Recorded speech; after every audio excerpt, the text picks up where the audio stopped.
What is up, Rum family? This is the Strike Zone, and I am your host, Fantasy Sven. Miles, again, bro. Every single week, I got to give you a shout out for that opening video. That is some fire shit right there. Absolutely incredible. We got a star-studded lineup for you today, so let's get into the starting lineup for today. Where's he at? Where's my notes? He's the assistant director. I'm just going by my list, so I'm going to bring you in by how I wrote it down. You know what I mean? So he's the assistant director at Unwrapped Sports. He's the co-host of Gen Z Sports and Baseball Unwrapped Sports. He's also the director of the gaming for Unwrapped Sports. My new buddy from the 845, Anthony Conover. What's up, buddy? What's going on, brother? Happy to be here. Appreciate you having me on. What an intro, both to the show and for me. Loving it. I just go with what I see on Twitter. You know what I mean? Like I'm just learning. You know what I mean? Just meeting you guys for the first time. Well, actually, you not for the first time. We did the After Dark. Yes, sir. Hell yeah, hell yeah. Oh, nice. What up, Clock? What up, my man? I don't know. We could just story for that. We could discuss. We could talk about the Mariners on the show. You know what I mean? I got a funny Mariners story at Yankee Stadium. Oh, I got a good one. That. We're bringing the rest of the guys. He's a writer and contributor for the Coaches Fantasy, Unwrapped Sports, and also the Baseball USN Unwrapped Sports. He's also the host of his own show, The Lounge Ball, the Long Ball Lounge. There it is, not the Lounge Ball, the Long Ball Lounge. My other new friend from the Unwrapped, Jesse Clark, Jay Crockett. What's up, brother? Now you're on mute, I think, my man. Oh, okay. Yeah, I'm here. I'm here. So that intro, I'm not even a Yankees fan, but that intro was nice. Got me pumped. That was Derek Jeter's 3,000th hit, and I was 16 rows back from home plate. Now look what I got above me, bro. See that? Captain 3000, baby. I mean, I'm wearing I got my Jeter jersey on, my away Jeter jersey on right now. So let's get right into it. Batting ninth. I'm only saying batting ninth because he's the last one I'm introducing. You know him from Sam's Hot Takes on SportsMe. He's no stranger to this show. It's Sam's Hot Takes. What's going on, y'all? Good to be here. Happy to see y'all. How y'all doing? We're good, man. Good as always. Bro. Heck yeah, bro. What are you sipping on, Sven? Well, I'm sipping on, so I guess let's just and in fashion, in StrikeZone fashion, we say batter up here. So if you got a drink, everybody grab your drink. My metaphorical drink to you. I know. I got a metaphorical drink too, man. It's all right. Me and Jesse can take care of it. It's all good. I entrust you with the drinking. Perfect. Batter up, guys. Hey, thanks again for hopping on. Always. Hell yeah. Don't worry. Invite me back 10 days. 21. I got you. Party, Hell man. yeah, man. I'll have to have you on after you turn 21. Totally. Awesome. So just a little housekeeping. Some Monkey Knife Fight. Head on over to Monkey Knife Fight. Download the app, iPhone, Android, wherever you can. You can even go to the website. Use promo code Rumboyz. See that on the bottom, right there. They'll match your deposit up to $50. We got prop bets. We got more or less. We got home run derby, like touchdown dance with the NFL. But it's who's going to hit home runs and how many are they going to hit. So get on over to Monkey Knife Fight. Use promo code Rumboyz up to $50 for your first deposit. Boom. Hell yeah. Heck yeah.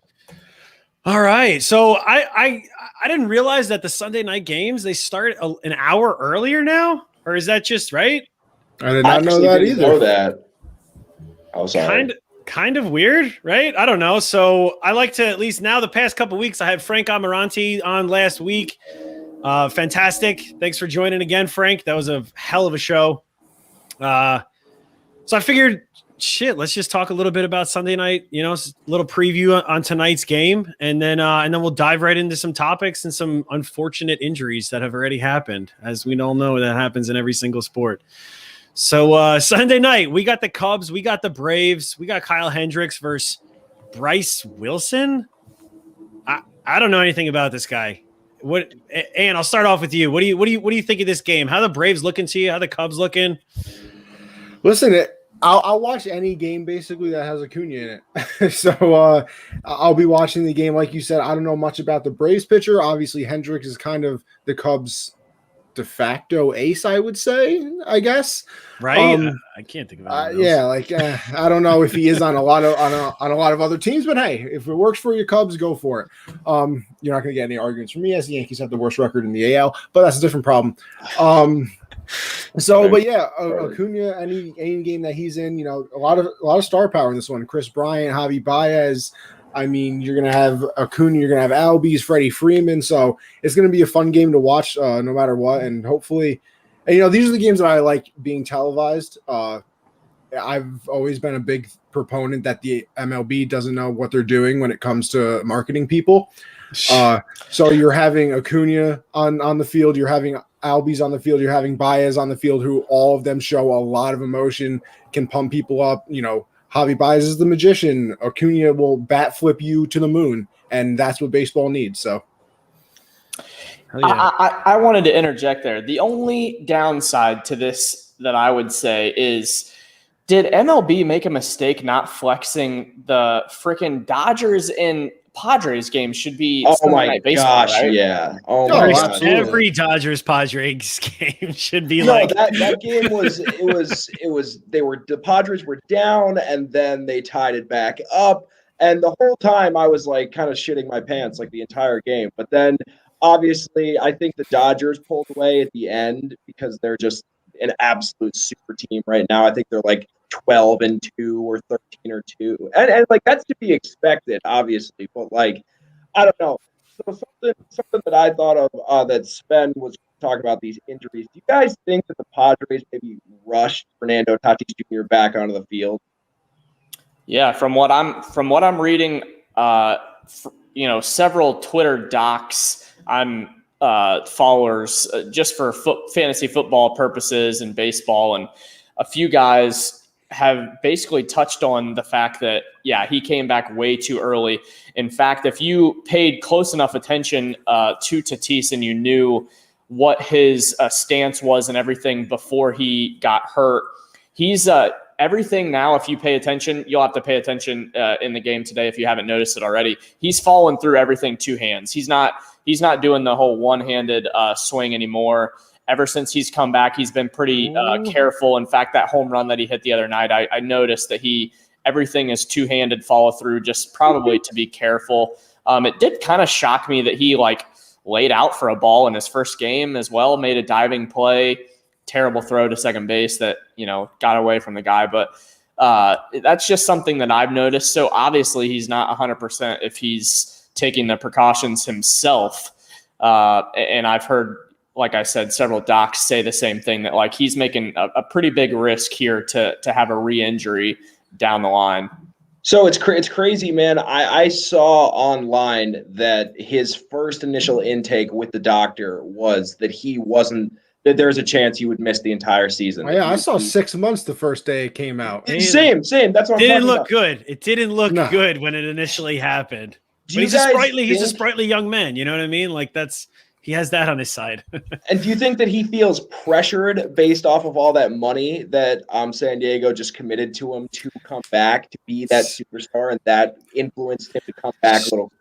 I mean, it's definitely possible. I could see. I mean, people put a lot of pressure on themselves when they get a lot of money. I mean, we're the majority Yankee fans. Remember, when A-Rod got that money, and you just listen to interviews and stuff, he was terrified, basically, that he got that much money. So, a lot of these players put them, a lot of pressure on themselves after they get a lot of money. But in a way, is he putting himself back up for re-injury? Possibly. But is it bad that I also kind of like the fact that he's back already, and that we're not doing the whole I have a sprained thumb, so I'm going to sit out a week thing? I don't know. There's been more injuries in our generation than ever before. You see more Tommy Johns, you see everything. And that's with players being babied more than ever. So, I don't know. I kind of like even if I'm not 100%, I'm going to go out there and tough it out. It's ultimately not his decision though, too, as well. You know what I mean? They're not going to rush. That's the thing. We only know what we know. And there are not rushing Fernando Tatis back. Clearly this guy is the face of ML. He is the future face, the face of MLB. So But that it goes into your question though, Sam, of, you know what I mean? Like, did they rush him back? But that's the way I feel about it. I mean, they couldn't have. Like, it's just so he's back. He hit a home run on Friday night. I mean, fantasy owners, we're definitely happy about that. I only have him I got him in the SportsMe league because I didn't have him in any league. So I was like, sure. Might as well. Sure. I'm pissed I didn't take Acuna. I mean, I think everybody's pissed. If they didn't take him number one. No, to Jesse's point too, I'm definitely going to pay attention more. Give me money! Hey! Bogey's he's in the studio tonight. Heck yeah. No, but to Jesse's point, I'm definitely going to pay a lot more attention to his swings and like how he conducts himself at shortstop to see if he's being a little more conservative. Because, like, I don't know. Do you guys think he's playing right now? Here's the other thing with that though too. Like, he got hurt on a swing where he did let go of the bat, so maybe it's not the fact of it playing through an injury. It's just that he doesn't want it to happen again, so he'll just go two hands now and maybe lower the risk for the injury instead of the overswing and one hand off the bat. It could be that as well. So I mean, people change things all the time when they get hurt. I mean, I don't look too much into it, but listen, I'm not a doctor either, so I don't know.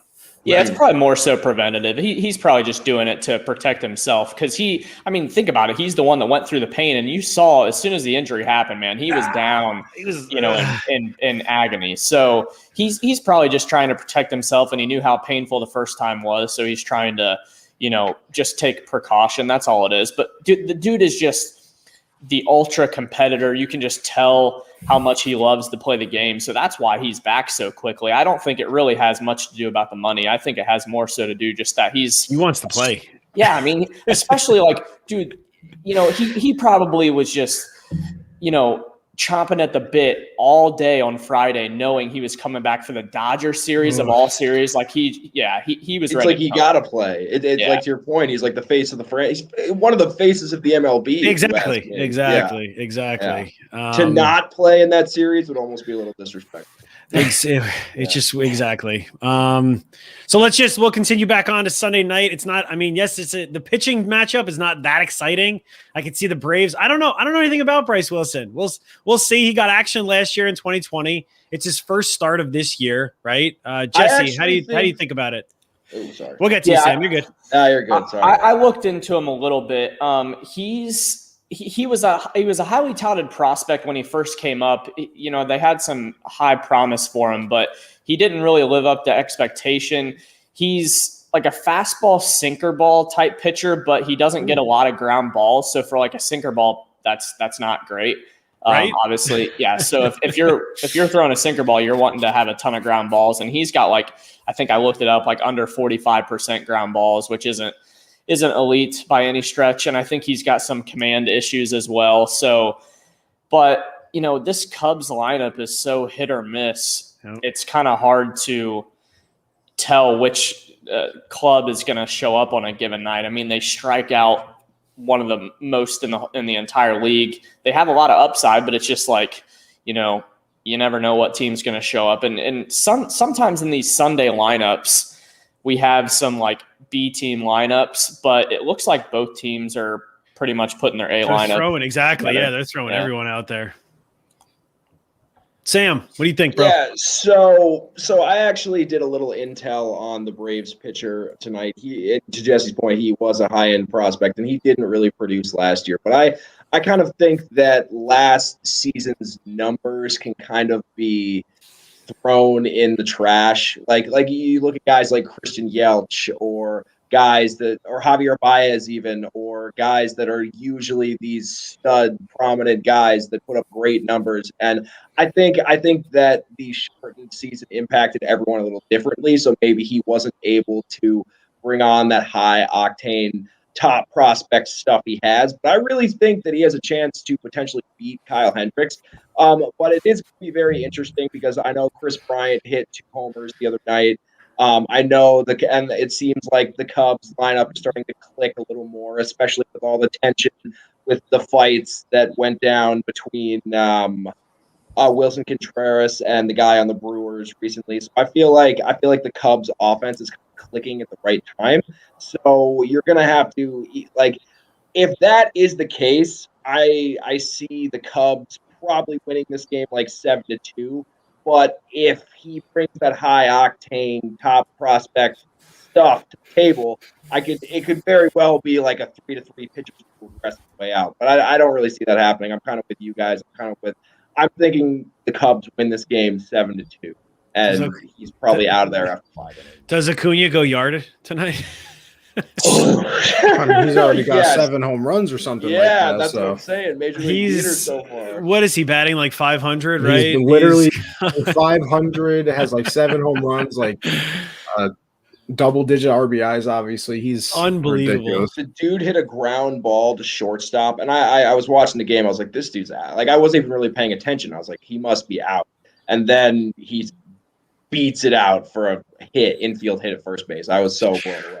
Yeah, I think the science said that he would, like, if he was doing a 40-yard dash, he was projected to run like a 4.3 40 on that play. I would love to see these athletes, like, you know what I mean? Maybe like a fundraiser, like to raise money or something. Like, hey, who's the fastest guy in baseball?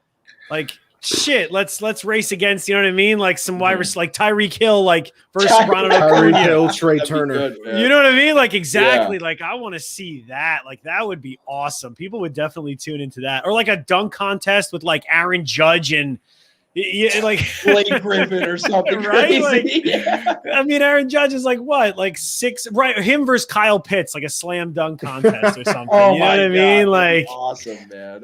Ridiculous. We need to bring back Pros versus Joes. I don't know if you guys remember that show.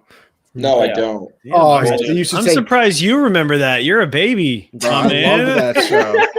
I loved that show. Take professional athletes, put them up against everyday people, make them do stuff. It was fantastic. Maybe not Judge. I don't want him to get hurt. I used to be exactly. No, you're not wrong.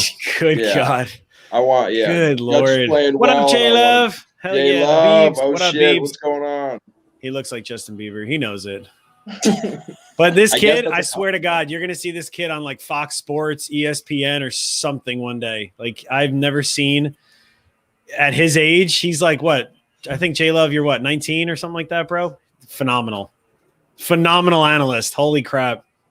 Rumboyz, they got gold with that kid. Love to see it. Hell yeah. Give me money. I'm just going through the chat right now.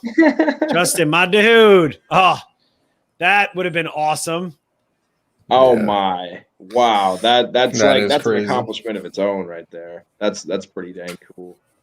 Yeah. Right. Hell yeah. I like it because I was actually some of my banners for the show, like I put like a baseball or like the baseball cap, and they don't have a baseball bat.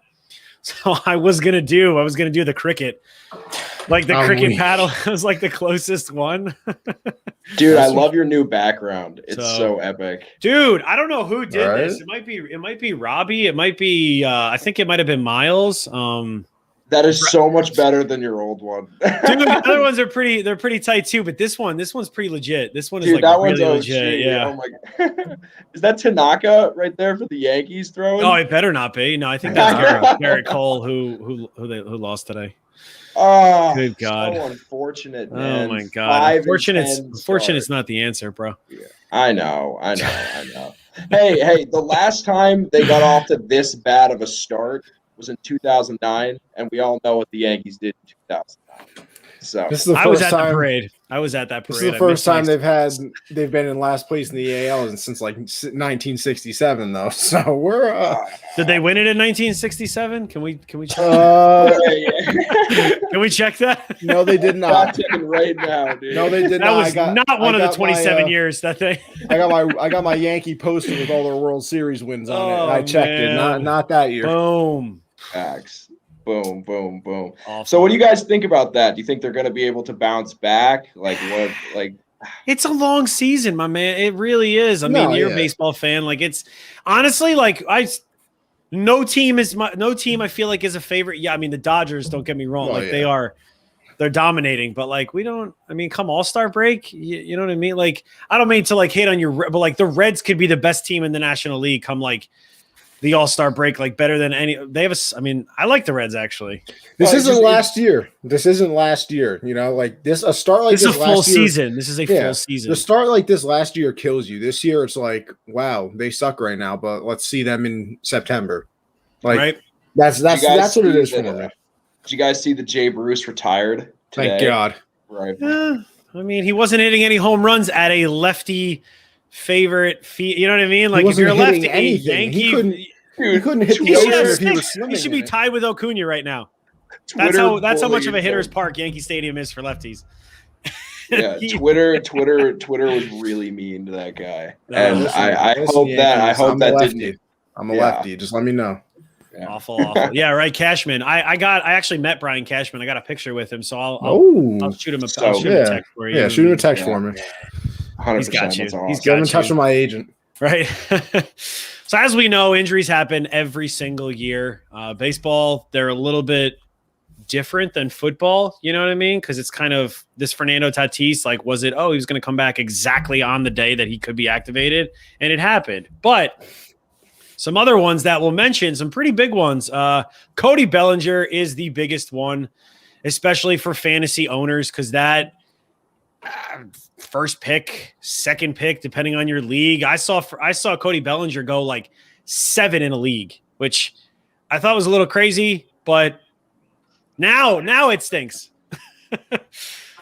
Sam, what do you think about this injury, my man? It's a hairline fracture. They thought it wasn't as bad. I haven't seen a timetable.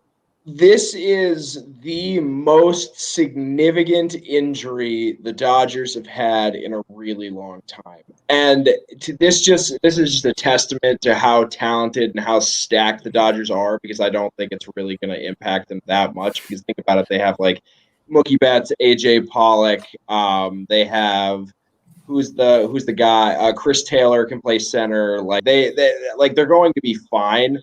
But it is very, very weird to not see Cody Bellinger in the lineup on like a regular basis, and it's really weird to see him out for like I think the report was like 2 months or something like that, maybe a month if he does the rehab correctly and effectively.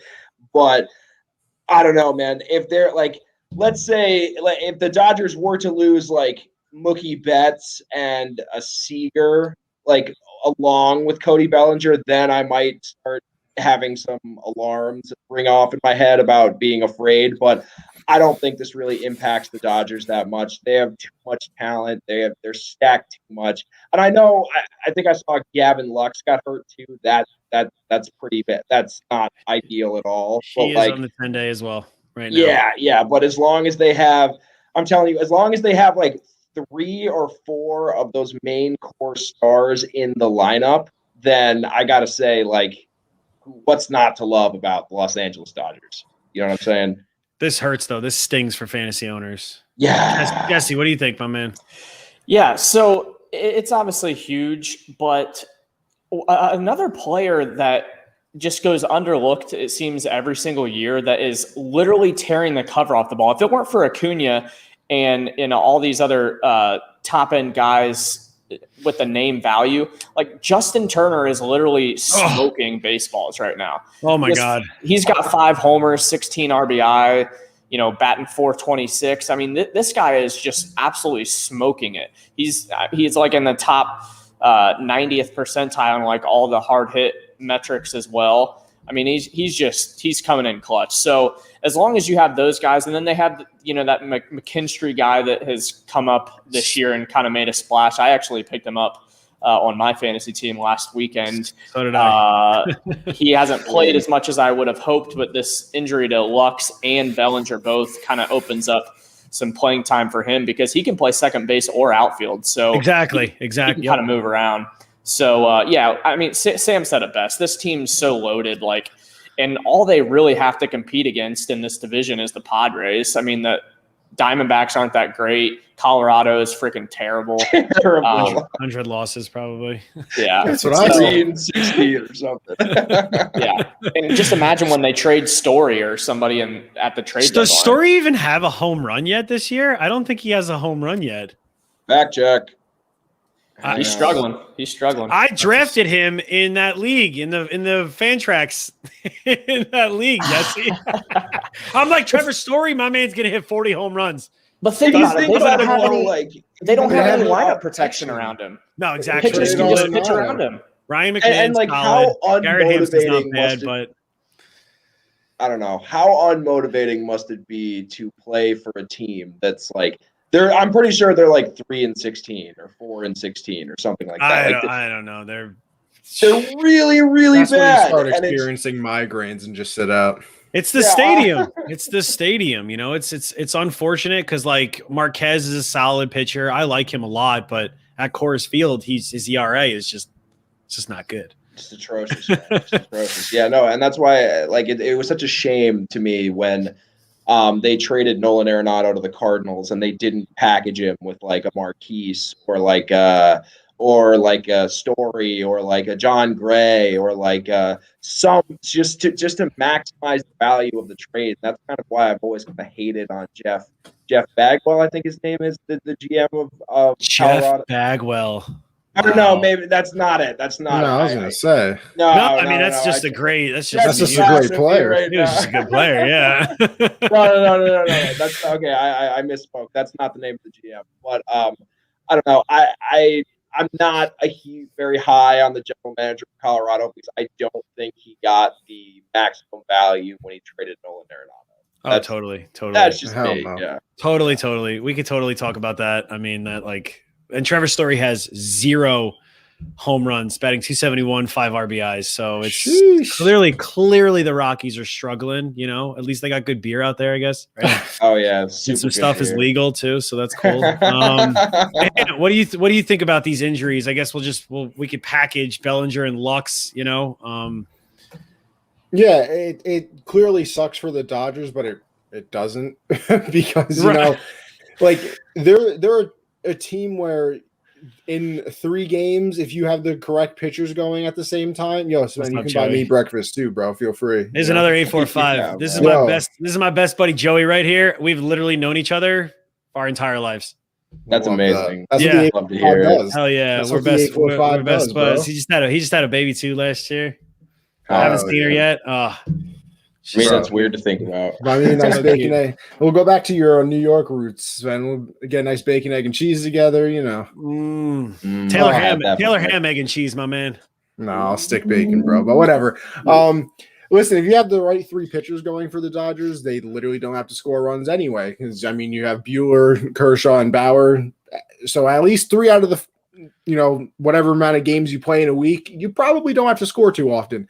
So Bellinger and Lux out sucks for fantasy. I know I picked up Lux in one of my fantasy leagues, but you make do with what you have to. Bellinger being out, it stinks. But like we've all said, they have Mookie Betts and a bunch of other really good players. Like Park will never tailor him. You're from a different part of Jersey, aren't you, my man? Yeah, because they call it pork roll in one section, and then they call it Taylor ham in another. Yeah. So. That's classic. Tomato. Yeah, exactly. Still chopped cheese, a nice little chopped cheese. Still damn good. But yeah, it stinks, but they're gonna get through it. They're a machine that and like the Dodgers are another team too. Like they have this high payroll, blah blah. They have like a bunch of prospects in the top 100 as well. Like they're really not struggling at all. Like they're going to be A-okay. It just stinks for the fantasy world. Obviously, if you pick Bellinger that high, first round, second, first or second pick, like you said, Sven. But I mean, he's going to come back eventually, and you hope that when he does, it's the production level that you drafted him for. You think someone? So I just picked up Travis Shaw. I mean, he's definitely a player that I like. He's been like good here and there.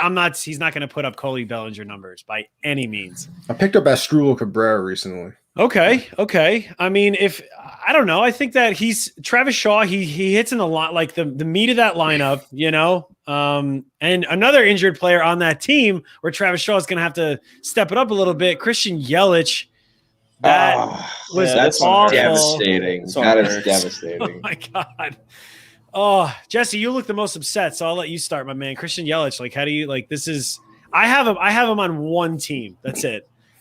Yeah, I mean, he was my NL MVP pick coming into the year. I really thought he would have a nice break, a nice comeback year after the down 2020 season. Like Sam said, a lot of, you can make what you will of 2020. Some things do matter, but there were, pretty obvious situations where it was just like some guys got in a funk, weren't maybe prepared for the season. The video and the clubhouse thing kind of screwed with a lot of people not being able to watch that. So I kind of, was really, really hoping for a big breakout Yelich season. And he was kind of struggling before he got hurt too. So you wonder if some of that was due to the fact that he was hiding an injury.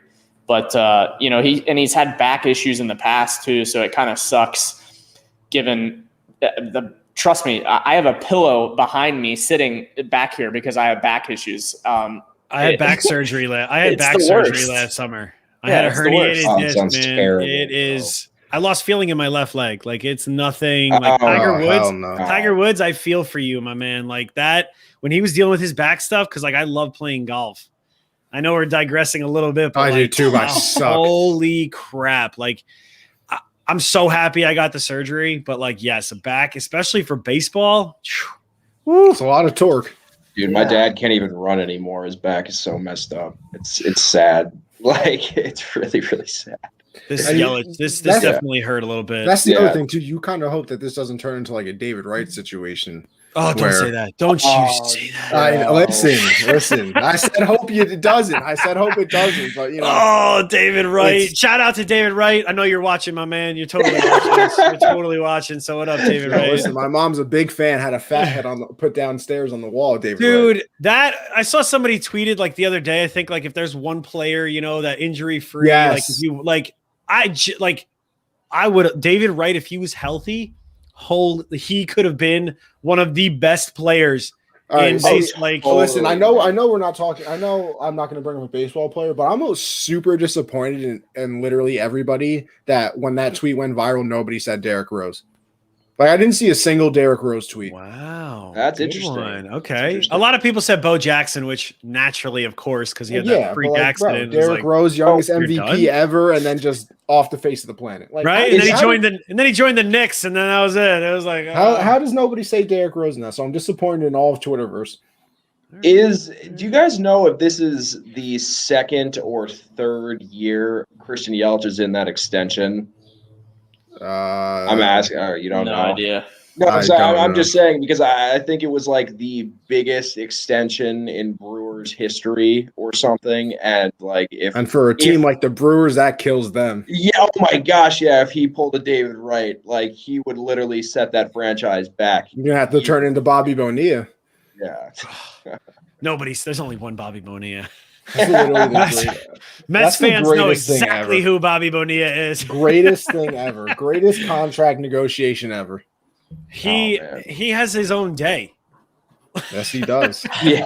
Like it is Bobby Bonilla Day, and it should be a national holiday. I'm blown away by that contract. It is how I that's what we call finessing the system. Good for you. Good for you, Bobby. Good for you, Robert. I'm going to call you Robert. I feel like we got a connection, Damn. So Christian Yelich, this one hurts. I mean, he was probably second round. I saw him fall in a bunch of leagues, but again, like Jesse, he was your National League MVP fate. Like, I mean, he was mine too. Yes, 2020 wasn't a season. Let's be real. It was, but it wasn't. I mean, some of these guys need these games to like get into a groove, feel it, just. So I think the Dodgers won't win a World Series again. I don't know about again. I think they'll win, but I don't know. A lot of other teams. There's a lot of other teams, man. Like, and it's crazy because the Padres I know someone. She's a trainer, or she works in some fashion for the Padres, and years ago, like probably like when Fernando was like the biggest prospect when he was like 16 years old or something. Yeah, something like that. And I was like, she's like, oh, you know about Fernando? And I'm like, yes, I know about Fernando Tatis. Like I watch base, I was like, and she's like, just watch. She's like, just watch on the Padres. She's like, they got some solid, and then and I just every single year I would see her because I knew I would see her on New Year's Eve, her and her husband, and he actually works for the Diamondbacks too. Like they went to school to do this kind of work, you know what I mean? So sure. He traveled a lot. He may have worked for the Mariners at one point too. Mm-hmm. And I was like, and she was like, watch out for the Padres. That's awesome. Here we are. No, and even I know we talked about this briefly earlier in the show. Even if Fernando Tatis re-aggravates that injury, What up, I'm not gonna lie. I mispronounce his first name all the time, so I'll just say his last name Kim. That imported from overseas shortstop. Yes. I think he can hold down the reins. I think he's a serious talent. I've watched a couple at bats from him. He looks professional. He looks intact. He's got a great swing. He plays well defensively. What do you guys think about Kim? It's his first year, right? I think in the majors. Yeah. Right. Yeah. Yeah. I'll lay out because I honestly haven't seen much of him. I'm not going to lie. Yeah, I don't have a super strong opinion of him, but one guy I do have a strong opinion of. I think he's one of the more underrated hitters in the game. I think he's going to be an up-and-comer guy. Dude, Jake Cronenworth is freaking good. He is very good. He really is. I just picked him up. He is very good. His swing, he's not Corey Seager, but his swing reminds me a lot of Corey Seager. Ooh. Do you know if he's still a younger guy? Is he? He was a rookie last year. Oh no, okay. So, but he's not one of those because I know Aaron Judge's rookie year, he was like 27 or 28. That's not the case, right? Gotcha. Like he's Chris like Wanke, right? Chris Wanke. Yeah, exactly. So like he's 27. He's 27. Okay, so that's a little old. No, but that's interesting because most players hit their prime between like 26 and like 31. So who knows? Maybe he's on the verge of becoming one of those late bloomer superstars. And I'm stoked you brought him up, man, because I just picked him up. And Robbie, what's up, y'all? See, that's what the CEO does. You know what I mean? He just hops in. That's it. When you own a network, you can just do what the fuck you want. That's what's up. What up? What up, yeah. Rob B? What's up, man? What's good, man? Just wanted to pop in, see how you fellas is doing. Show some love. Looks beautiful where you are, bro. Beautiful day in Colorado right now, my man. Oh man, it's not bad. It's not bad. You know, Maybe you can go talk to the Rockies. Shape them up.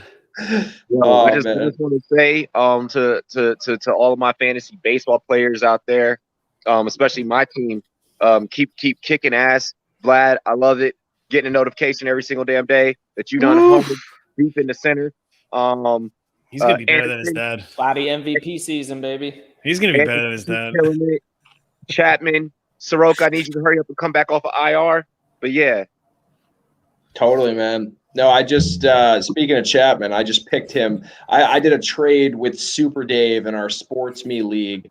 I traded Aaron Nola for Gary Sanchez, Aroldis Chapman, and I think it was Domingo Germán too. I thought, why not maximize on 3 players for one? You know what I'm saying? Because I feel like at some point they all can have like strides. I don't know. You guys think that was a good fantasy? A Red Sox fan with 2 Yankees that he's trading away. Nice. Hey man, I'm just trying. No, for him, I'm saying him getting rid. You were getting them right. Like you were getting rid of. Yeah. Exactly. I thought it was kind of a silly trade for Super Dave, but you know what? Like anything to help my roster out. You know what I'm saying? Like Zach don't agree with you, bro. What traded Aaron Nola? Come on, man. He had a complete game shutout today. Oh, he did. Was it a complete game? It was. Yeah. That's right. Yeah. Wow, I didn't know those were allowed in the MLB anymore. Dude, it feels like every starting pitcher is getting.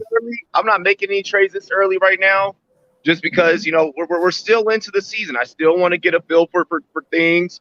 I feel like my team can deal. We can will and deal. I'm not in panic mode yet, so I'm not going to pull the trigger on any trades yet. Trust the process. Trust the process. Be water. Hell yeah. Let's go. Yo, Robbie, you got a drink next to you? I know you're outside, but I do not. But I'm smoking on a joint. All right, well, batter up. Batter up. Cheers, everybody. Batter up to everybody. Take a shot. Take a drink. Yeah. Hell yeah. Appreciate you guys hanging out on a Sunday. That's what's up. We'll touch up on these last 2 injuries really quick. These ones actually hurt a little bit. Let's get it. Especially the Strasburg one because I drafted him. No pun intended. What? How long is he going to be out for? He was just put on the 10-day, I believe. Got some shoulder inflammation. Yep, shoulder inflammation. he has dealt with injuries throughout his career, right? So I don't know. I think it's retroactive, right? Yeah, it's a couple days ago. I actually have some good insight on this. So, tell us. Jesse. So this is something, I'm a advanced stats guy, but this isn't really advanced stats. This is kind of just looking in a little bit deeper. Over spring training, his velocity was down, and in his first couple starts, his velocity was down like 2 miles per hour, like each pitch, basically. That's big. And he was getting shelled. And anytime that, just kind of a forewarning, kind of a nice little tidbit for fantasy owners, if you're digging in to the box score, like Baseball Savant has it broken down, basically, you can just go see his game log and you can see it'll compare his like 2021 pitches and his repertoire, and then it'll show his 2020 pitches and 2019, et cetera. It'll go back like 5 years maybe. And you'll be able to see all of his pitches and then how fast he's throwing for each pitch. And his velocity was down pretty significantly over spring training, which spring training isn't that big of a deal because maybe you're thinking, okay, maybe he's just not warmed up yet. Maybe he just needs some time to stretch out. But then once you get into real game action and he's throwing 2 miles per hour less on like all of his pitches and he's getting hit hard, which he has, that's always kind of something to look out for. And I tweeted it earlier this week. I was like, I wonder if he's dealing with some sort of injury that we don't know about. And next thing you know, here it is, because it's exactly what we think. Normally when guys are throwing less velocity, they're either hurt or they have something screwed up with their mechanics or something's going on that we're just not sure about. So just something to look out for. Do you guys, with that being said, do you think Washington kind of jumped the gun with that 7-year, $245 extension in 2019? I feel like it's super hard not to sign him after he just won a World Series MVP. After you win a World Series, I mean, irregardless, I mean, because it's so hard to win a World Series, you just pay the guys. I mean, especially for a team that hasn't done shit since 1943. They weren't even the Nationals. They weren't even the Nationals. They were the Expos. Yeah. No, they weren't even the Expos back then. They were like the Senators or something. And then, jeez. Yeah, like none of our grandparents were even fucking alive back then. Okay. They were. I hear you, man. I hear you. But just to give a dude that's like 32, 33, a 7-year extension worth like, I think at the time it was like the highest average annual value for a starting pitcher. I just think that's crazy. He was solid. He definitely is a solid pitcher when he's healthy. But like, and the term injury prone, it's like you hate to use it almost, but it's like at some point you are. Some of these guys, they just, it's inevitable. I mean, they're Thanos. You know what I mean? They're like, they are inevitable. Like it really does. Like some of these guys, it's bad to say, and you never want to predict it, but it's like part of their like someone like AJ Pollock. I wish AJ Pollock could stay healthy for a full season and play 162 games. 30-30 candidate if he does. Exactly. Easily a 30-30, but my man can't stay healthy. Same with Strasburg. He did do really well over the 60-game stretch last year. Did really, really well. Yeah, he played a full season finally in the shortened season. So, right? But does that count? I don't... No, that's what that. You got to start somewhere, they say. Hey, he's been good so far. You know what I mean? He's fingers crossed. I feel about all the Yankees right now, man. Right. Another one that's pretty interesting. He's been playing pretty solid for the White Sox is Lance Lynn.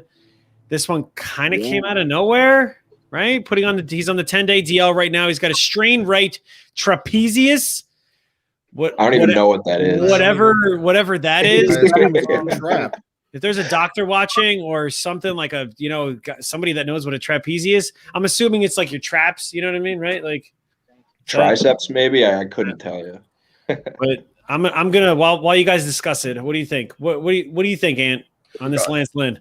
Lance Lynn is like super weird to me because like I feel like he's been solid for a while, but like still goes to like 16 different teams a season. But I mean, this was, an important pickup for the White Sox, so it hurts them a little bit. Obviously, you paired him up with Giolito, and you were hoping that him and Lance Lynn could kind of carry the pitching staff, because I don't think they were expecting too much out of Keuchel anymore. But I mean, you can't do, yeah. I mean, you can't do anything when somebody's on the IL. So, it sucks for them, but you hope that it's truly just a 10-day IL, and he's out for that long, and it's not 10-day IL that turns into, oh, well, he came back and, now he's still sore from stretching and this, that, and the third. So you hope it's one of those things, because I think the White Sox are going to be a fun team. Mm-hmm. So based on that, and I was actually Chicago could be a fucking fun team. They are a fun team. They could. I mean, they are. I like They them. are. I love Jose Abreu. Tim Anderson. Oh, I was really excited to see Eloy Jimenez the value that I have that I don't even remember where I got Anderson. Like it was late in the draft where I got Anderson. It just the beauty of knowing that I'm just going to be dominating, whooping ass is great. I remember picking up Tim Anderson like 3 years ago or 2 years ago before God, I love looking at the prospects. You know what I mean? Like that are going to be picked up or like promoted later on. And Tim Anderson was one of those. I'm like, this kid's going to be something special. White Sox got a steal when they gave him that extension. Oh my gosh! Oh my god! He's playing for so cheap, but he's so good. I still think that the Padres stole Tatis. By the way, just saying. So totally, they did. We could do a whole entire show just on that argument. Totally, man. No, AJ Preller knows what he's doing up in San Diego, man. So, based on that Lance Lynn injury, from a fantasy perspective, right? Michael Kopech got the start today. Who is in their bullpen? He pitched 3 innings against the second game of the doubleheader against the Boston Sox, right? 3 innings, 1 hit, 1 earned run, 1 walk, 4 strikeouts. Do you guys think that they? I don't know the answer. I don't know if we know the answer, but do you think they want Kopech back as a starter? Is that how you say his name? Is that how you say his name? I think you're saying it right. Kopech, right? It's Kopech. Kopech. Well, I say Trey Mancini, even though it's Trey Mancini. The Italian has to come out. Yeah. You got to talk with your hands too, Sven. Exactly, like Frank last week. Frank Amaranti, like that's how his name. You know what I mean? Like his real name is Francesco. So he is Italian too. So I was like, all right, it's Trey Mancini then. But Michael Kopech, I mean, what do you? I hope they put him back as a starter because I picked him up to be one of my relievers because he was doing so solid. And Sam, you were talking about his velocity, I think. Yeah, my man's reaching 99, 100. But mind you, if he's going to transition into the starter, he's going to have to figure out, you know what I mean? Because he's been in the bullpen for a little bit. I mean, not that long, but I'll tell you guys this. It's not a Java Chamberlain situation. Yeah, no, it's not. It's definitely not. If Michael Kopech and Carlos Rodon, sorry if I want to say Rendon, but I know it's Rodon. If Rodon can maintain that momentum from the no-hitter he threw, because my man was hitting it's funny you say that. He was hitting 100 miles an hour at the end of that no-hitter, which was absolutely incredible. And I know he's never been able to I love watching pitchers do that. Yeah, and I think if those two pitchers can maintain their stuff, then I think that the loss of Lance Lynn isn't as big a deal. But those guys are the 2 X factors in the Lance Lynn injury to make sure the White Sox keep on rolling. If not, my Indians are taking the division. Oh shit. I mean, I hope that. I mean, Kopech was he was the pitcher in the minor leagues. This guy was supposed to be the dude. And I mean, I don't know. I think he's got to work on his haircut a little bit. He's got something going on, right? It's a little rat tail or I don't know what it is. Jesse, what do you think? What do you think, my man? I'd say proceed with caution with Kopech. Basically, play him in good matchups where they're facing terrible offenses, but I wouldn't be relying on him for anything significant for your fantasy teams. He doesn't have the consistency. He walks too many guys. When you're throwing 100 miles an hour and your fastball is your main pitch and you don't have command, then what happens? You just start leaving balls over the plate because you fall behind in counts and it gets crushed. So, and then exactly. Yeah. So it's just one of those things. He's got good stuff, but he's just not a guy I would go rush into the waiver wire to pick up unless you're like desperate for strikeouts. Basically, that's about it, because he's like not going to help your ERA or whip league. You think like a 14-team league? Yeah, deeper leagues. Yeah. I'm looking at Baseball Savant. I mean, we're gonna talk a little bit about this. I'm also gonna hop on Jesse's show one day whenever my schedule permits. You know what I mean? I'm a busy man. I like to think I'm a busy man. I'm not really. That's what I said. Yeah. Right? So it looks like, yes, 64% of Kopech pitches are his four-seam fastball. Holy crap. But here's the thing, though. But the reason is because he's in the bullpen, right? Like, naturally, if he transitions to the starter, I mean, this is the hope that he has more in his arsenal, right? Yeah, but a lot of times you would assume he has a lot of times those pitches are in the bullpen for a reason, because they don't have command of their secondary pitches, and they just can throw gas in the bullpen and get guys out. That's why a lot of guys end up in the bullpen that were supposed to be starters, because they don't know how to command their pitches and they walk too many guys. So, I don't think much is going to change. I think that percentage of fastballs might change a bit, but if he's not able to throw the off-speed stuff for strikes, like, he's going to have to throw fastballs. So he's in the upper. So I'm like legit. I don't know if you have Savant up, Jesse, at all, or I'm looking at his the rankings. You know what I mean? Where they do that little box where it's like it shows all the rankings. A percentile, you mean? Every single one is like considered great. It's in the red right now. His walk is like all the way at the bottom. Like, he's at like a 42%. Like, it's funny because you're like, his exit velocity, his speed, and then the walk, 42, like all the way at the 42%. Just not good. Yep.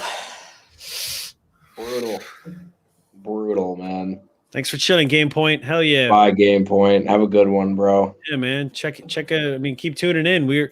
I'm actually. I also wanted to give a little live commentary too, because we got the Detroit Oakland game happening right now. My man Chris Bassett pitched a hell of a game. He's still my AL Cy Young dark horse contender. Whoa. Yeah. Oh, dude, He didn't start off good. He totally didn't start off good, but he had eight strikeouts today.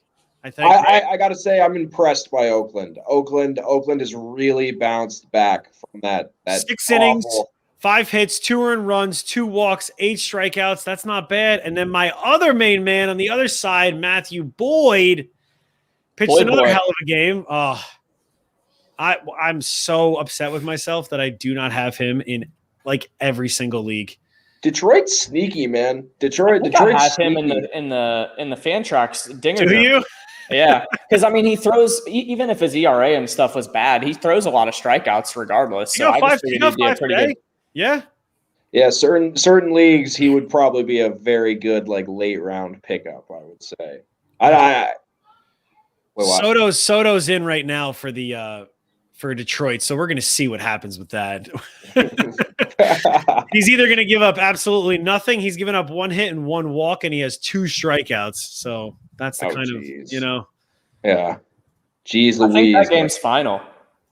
Oh, then I am behind. Yeah, I think it just went final. Then I am definitely behind. Did you guys see that? Suspense, Jesse. Jeez. That's it. All right. How do I kick him off the show? What is this? Did you guys see Ohtani's back on the mound on Tuesday? That's right. Well, they're projecting him. They're projecting him to be back on the mound on Tuesday. I still hate it, by the way. Dude, I just want to see him as a hitter. Want to see him as a hitter. Here's my thing. Now, we're in the AL with Ohtani. He goes out there, pitches, gets destroyed. It goes 2 innings. You're screwed. You lose the game. Because then you have to bring in a reliever. Now you lose the DH in the AL. What are you going to do? You're going to have your AL relievers hit batting too? No. Okay, and that's why I think and I know this isn't the way Ohtani wants it, but I think that I think the Angels need to realize that like the days that he pitches, he can't hit too. Oh yeah, that's what I'm saying. He can't, but they will because he can, but he can't, right? Like it's not a good investment. No, exactly. Sven's point. Like the last time he did it against the White Sox, his first at bat, he crushed a rocket home run. That Sunday night game was awesome. Yeah, it's hard to take it. Fun. The problem is it's hard to take him out of the lineup because he's amazing. Exactly. So that means he shouldn't pitch. I know exactly. You can't. But yet he can pitch. Why don't they just make him a reliever, make him a 2-inning reliever guy or something down towards the back end of the games? And they already have 5 I shouldn't say dominant, but 5 like decent starters: Dylan Bundy, Jose Quintana. Quintana's not decent. Good God. Dude, he's an innings eater. And when he hasn't been good since he was on Chicago. Yeah, man. That's probably before you were born, so Sam. So much hype about him when he was going to get traded. I wanted the Yankees to trade for him so bad. So happy. God, I'm happy they haven't. Well, happy. I'll take anything right now. I don't care. Dude, we got Kluber and we need Tyone. Don't even get me started. Right, exactly. Like I don't know. My bottle is not filled enough to talk about the Yankees now. I know. I don't have enough drinks. My metaphorical drink isn't strong enough. So with that being said, some surprises, as we all know, like Ohtani is, we knew he was a generational talent. Like this is unbelievable. What he's doing. My man is starting the game off throwing 100 miles an hour, and then he's hitting a home run like in the latter half of the inning. So surprises. What are some surprise players so far? And we talked about, Byron Buxton clearly is a top one as far as a surprise, but not really because we knew that he was talented. Here's another player, injury prone, Byron Buxton. If he can stay healthy, he is. If Byron Buxton can stay healthy, he is a top 10 fantasy baseball pick. Top 10 player in the league, I would say. Easily. I would say even top 10 like MVP candidate voting. Like what he's done these first 2 weeks in the season. But now he's hurt. And he's been out. He's been out for like 3 or 4 games. It's very unfortunate. We don't like to see it, but it does unfortunately happen. Michael Brantley, another player that cannot stay healthy, who is phenomenal when he is healthy though. But it's like, what's going to happen? So throw out some. I think there's one correct answer here. I'm sorry. There is. Yerman Mercedes. The man came out of nowhere, basically. But can you call him a surprise because not one person drafted him?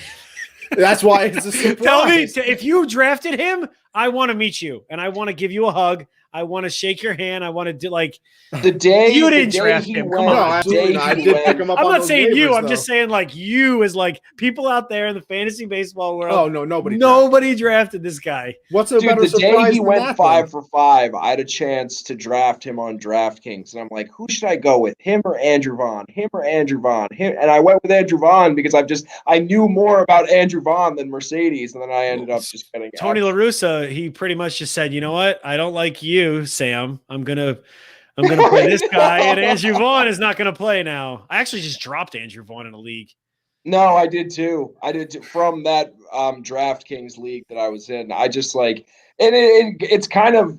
I know you were kind of joking around when you said it. Tony La Russa did basically come out and say we're not gonna play Andrew Vaughn every day just because he's a hyped up prospect and you guys want to see him. We're gonna play the player that deserves to play, that deserves the most reps, deserves the most at-bats. And I think that's why I respect the hell out of Tony La Russa, because he says what's on his mind. He doesn't care who you are.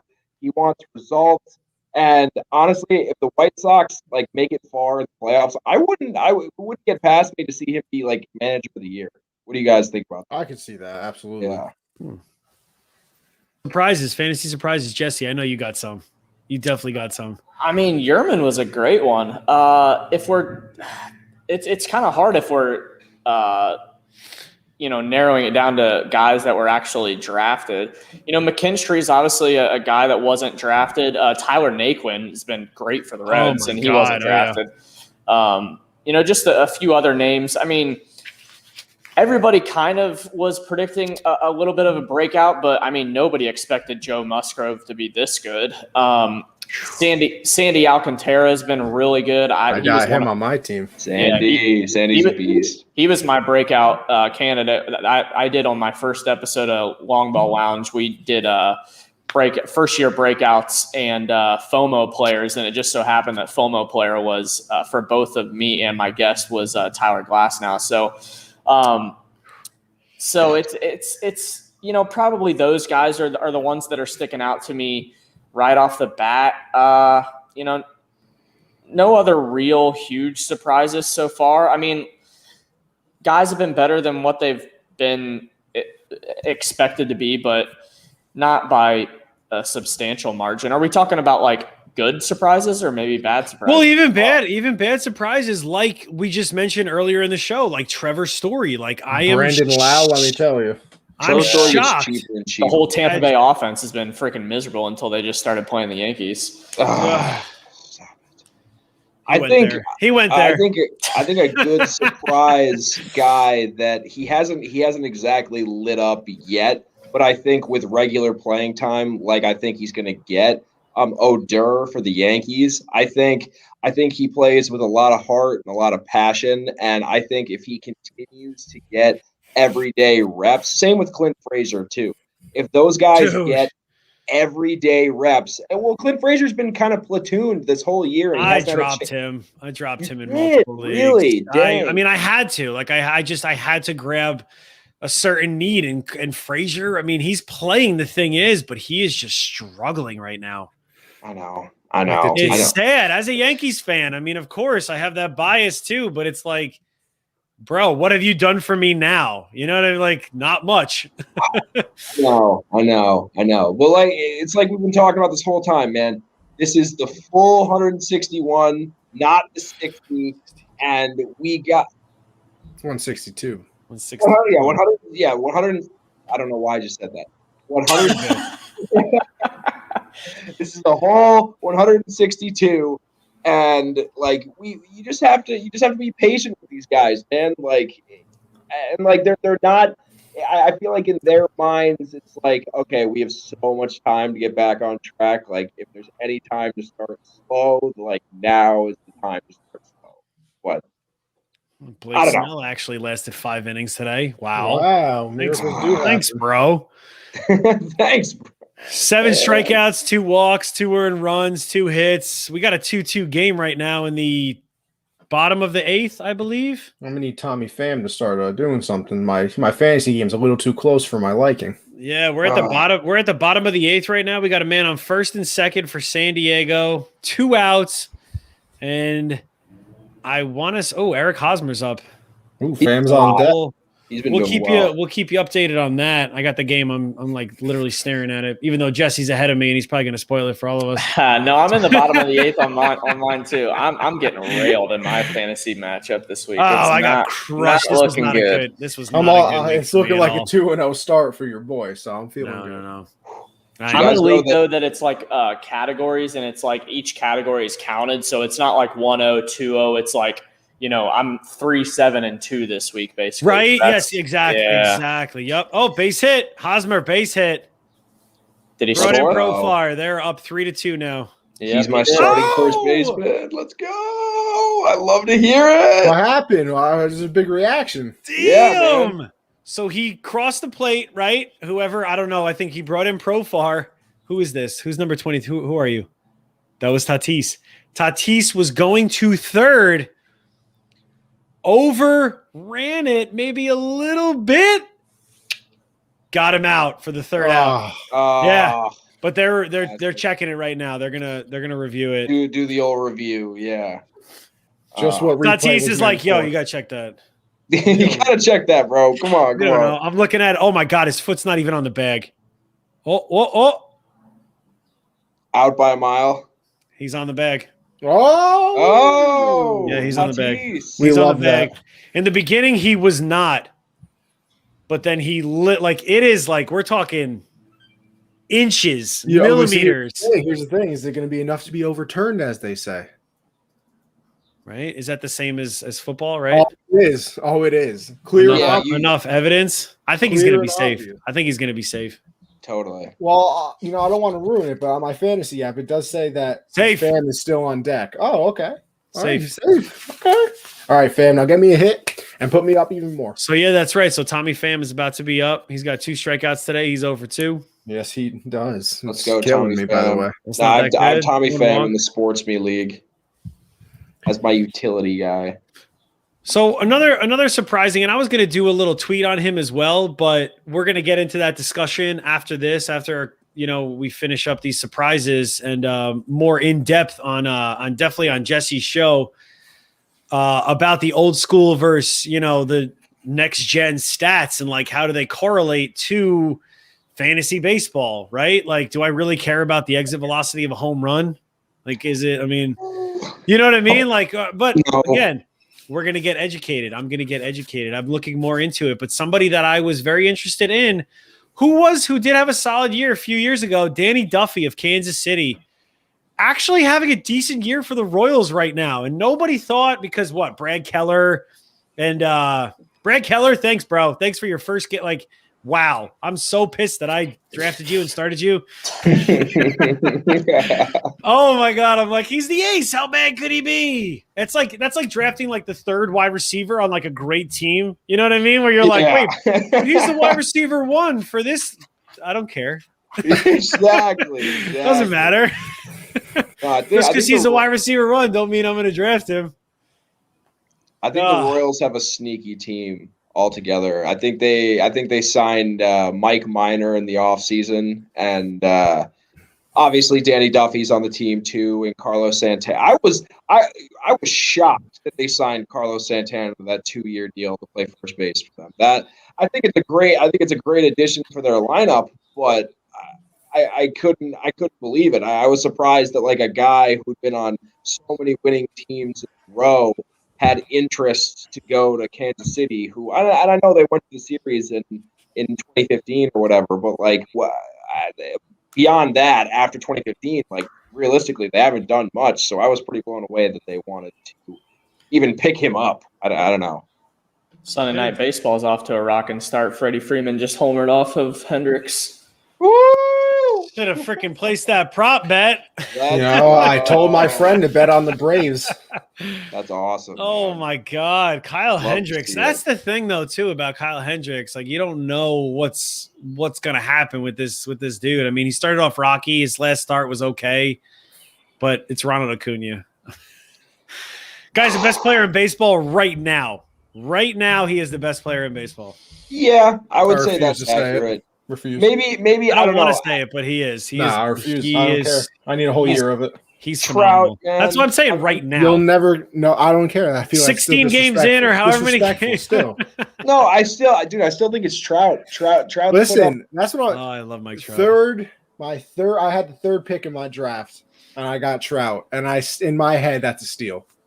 I don't care. That is absolutely. I'm I think first was Mookie, second was Acuna, and I got Trout at 3. Tommy Pham. That's something I would do with a double Let's RBI, go. 2 RBI double. That's what I'm talking about. That's awesome, it is 5-2 now. San Diego over Thank you, Tommy the Pham. Dodgers in the bottom of the 8th. I'm up 238 to 200 in my fantasy game. Oh, nice Let's points! Hell yeah! I got crushed in one of my points leagues this week. Oh my God! Like it just was not like at all. It was really bad. It was really bad. You want to know the name of my team? I think it's fantastic. What? It's Don't Judge My Trout. Nice. Because I got Judge and Trout on the team. I think it's great. That's epic, man. That's epic. Team names. The Bryce is right. That's my team name because I got Bryce Harper. Yeah. Speaking of team names, the Cleveland baseball team, are they? I had this discussion with my teacher the other night. Are they still the Cleveland Indians, or is it? No, they're the Indians. They still are. Yeah, they may. I don't know if they'll go the Washington football team route. They are changing the name, or is it just the logo? I don't know. Actually, I think they have. I think this. I think this is like the discussion my teacher and I had. I think this is the last year they're going to be called the Cleveland Indians, and I don't think they're going to take the Washington football team route. Cleveland baseball. Cleveland baseball team, yeah, right. Yeah. No, I think they are going to be like the Trail Hawks or like the Trail something or so. That's what I heard. I don't know. I have no idea. Oh, gotta lower my volume. Sorry. Red Sox, White Sox, Sox. True. Who's up right now? Red Sox or White Sox? Like up at bat or up in the game? Up in the game. White Sox are up 5-1, and it is the bottom of the sixth. Bottom of the sixth? Okay, it's probably going to hold out that way then. Verdugo, fly out. I was surprised they got off to such a hot start, the Boston Red Sox. You mean a slow start and then now are insanely hot?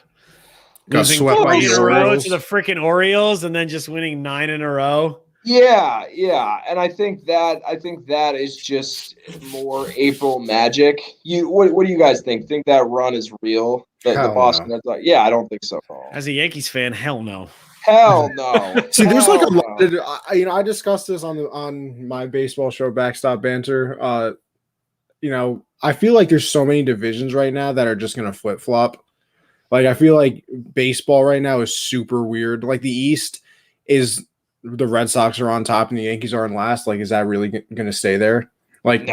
the Central is Kansas City on top, and I don't think that stays. Right. Come to me at All-Star break. Yeah, like we'll talk a little bit. This is a really besides the NL West, nothing makes sense.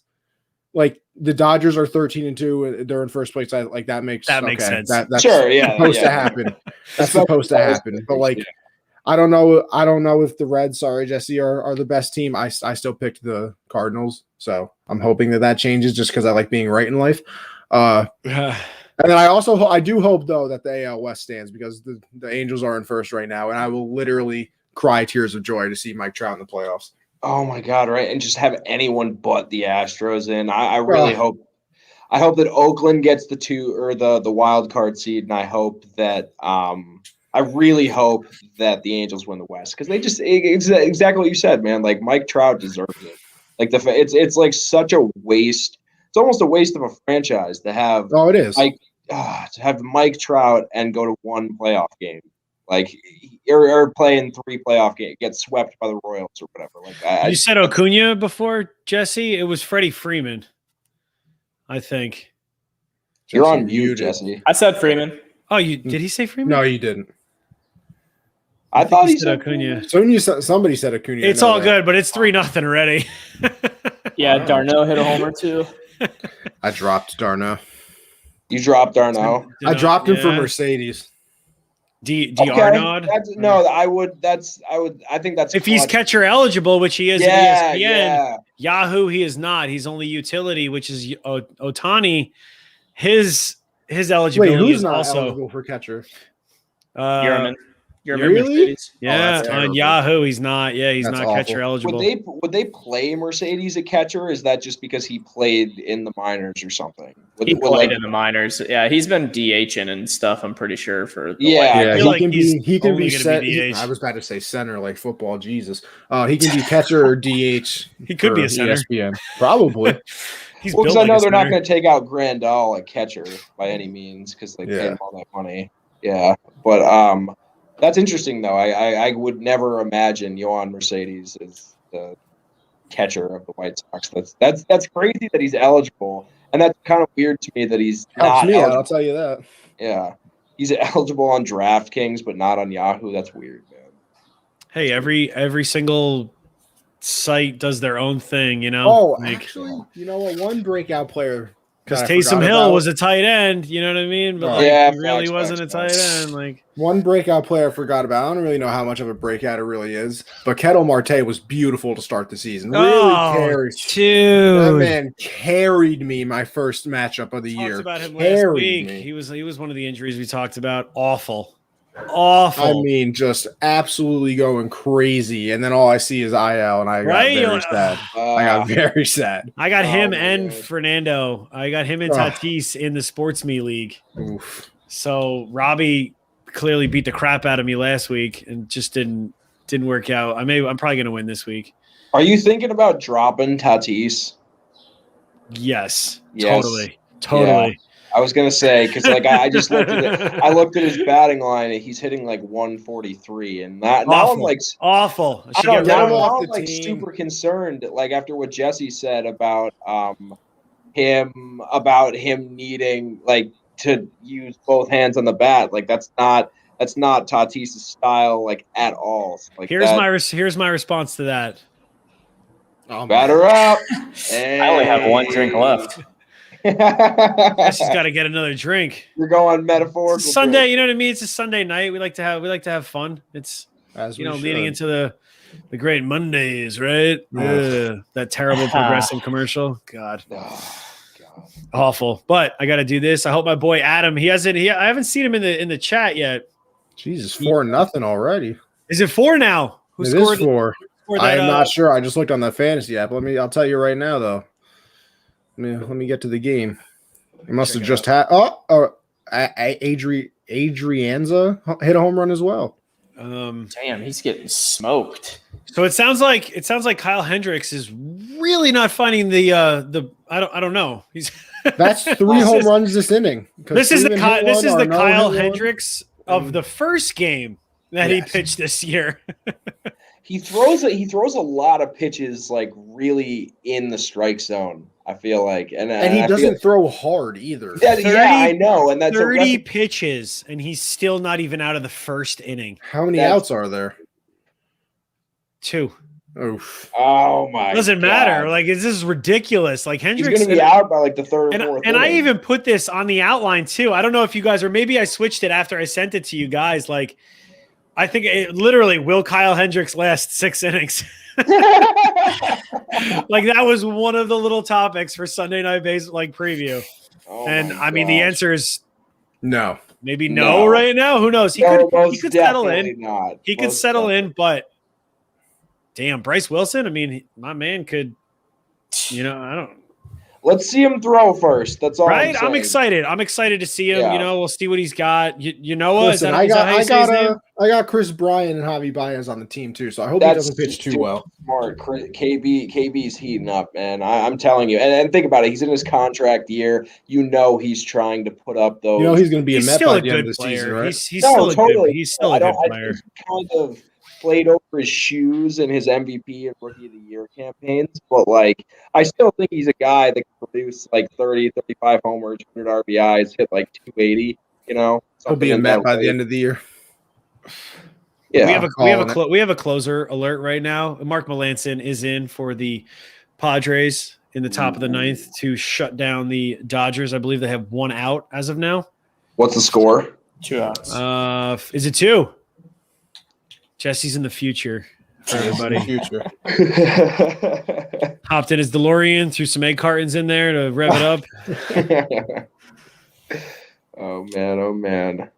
God, I just love baseball. Me too, man. Bro, I was chomping at the bit to get back. Oh my God, I'm so because I will say last year I was so when they announced baseball's coming back for COVID, no fans. I was like, yeah, awesome, whatever. It's gonna come back, but first game was the Yankees. Watched it. I was so pumped because my 2 little dogs. One of them is named Jeter. As it should. That's be. right. That's right. Of course. As it should be. They have Yankees. Padres win. Game over. So Melancon got you your save. Tommy Pham showed up. What up? Fernando Tatis save, scored a run. But I watched that game last year. Homer. Dude, are you serious? It's 6-0. 6-0. Oh my! 6-0. He threw 35 pitches in the first inning. Is he out? Are they putting him back? Well, it's the end of the first. The inning's over. Yeah. You guys think he's going to come back? I mean, yeah, maybe the second. You might as well, I guess. Second. Yeah. 18 of those pitches were strikes. Yeah, I would say though he's a very short leash. And 4 of them were home runs. But here's the thing.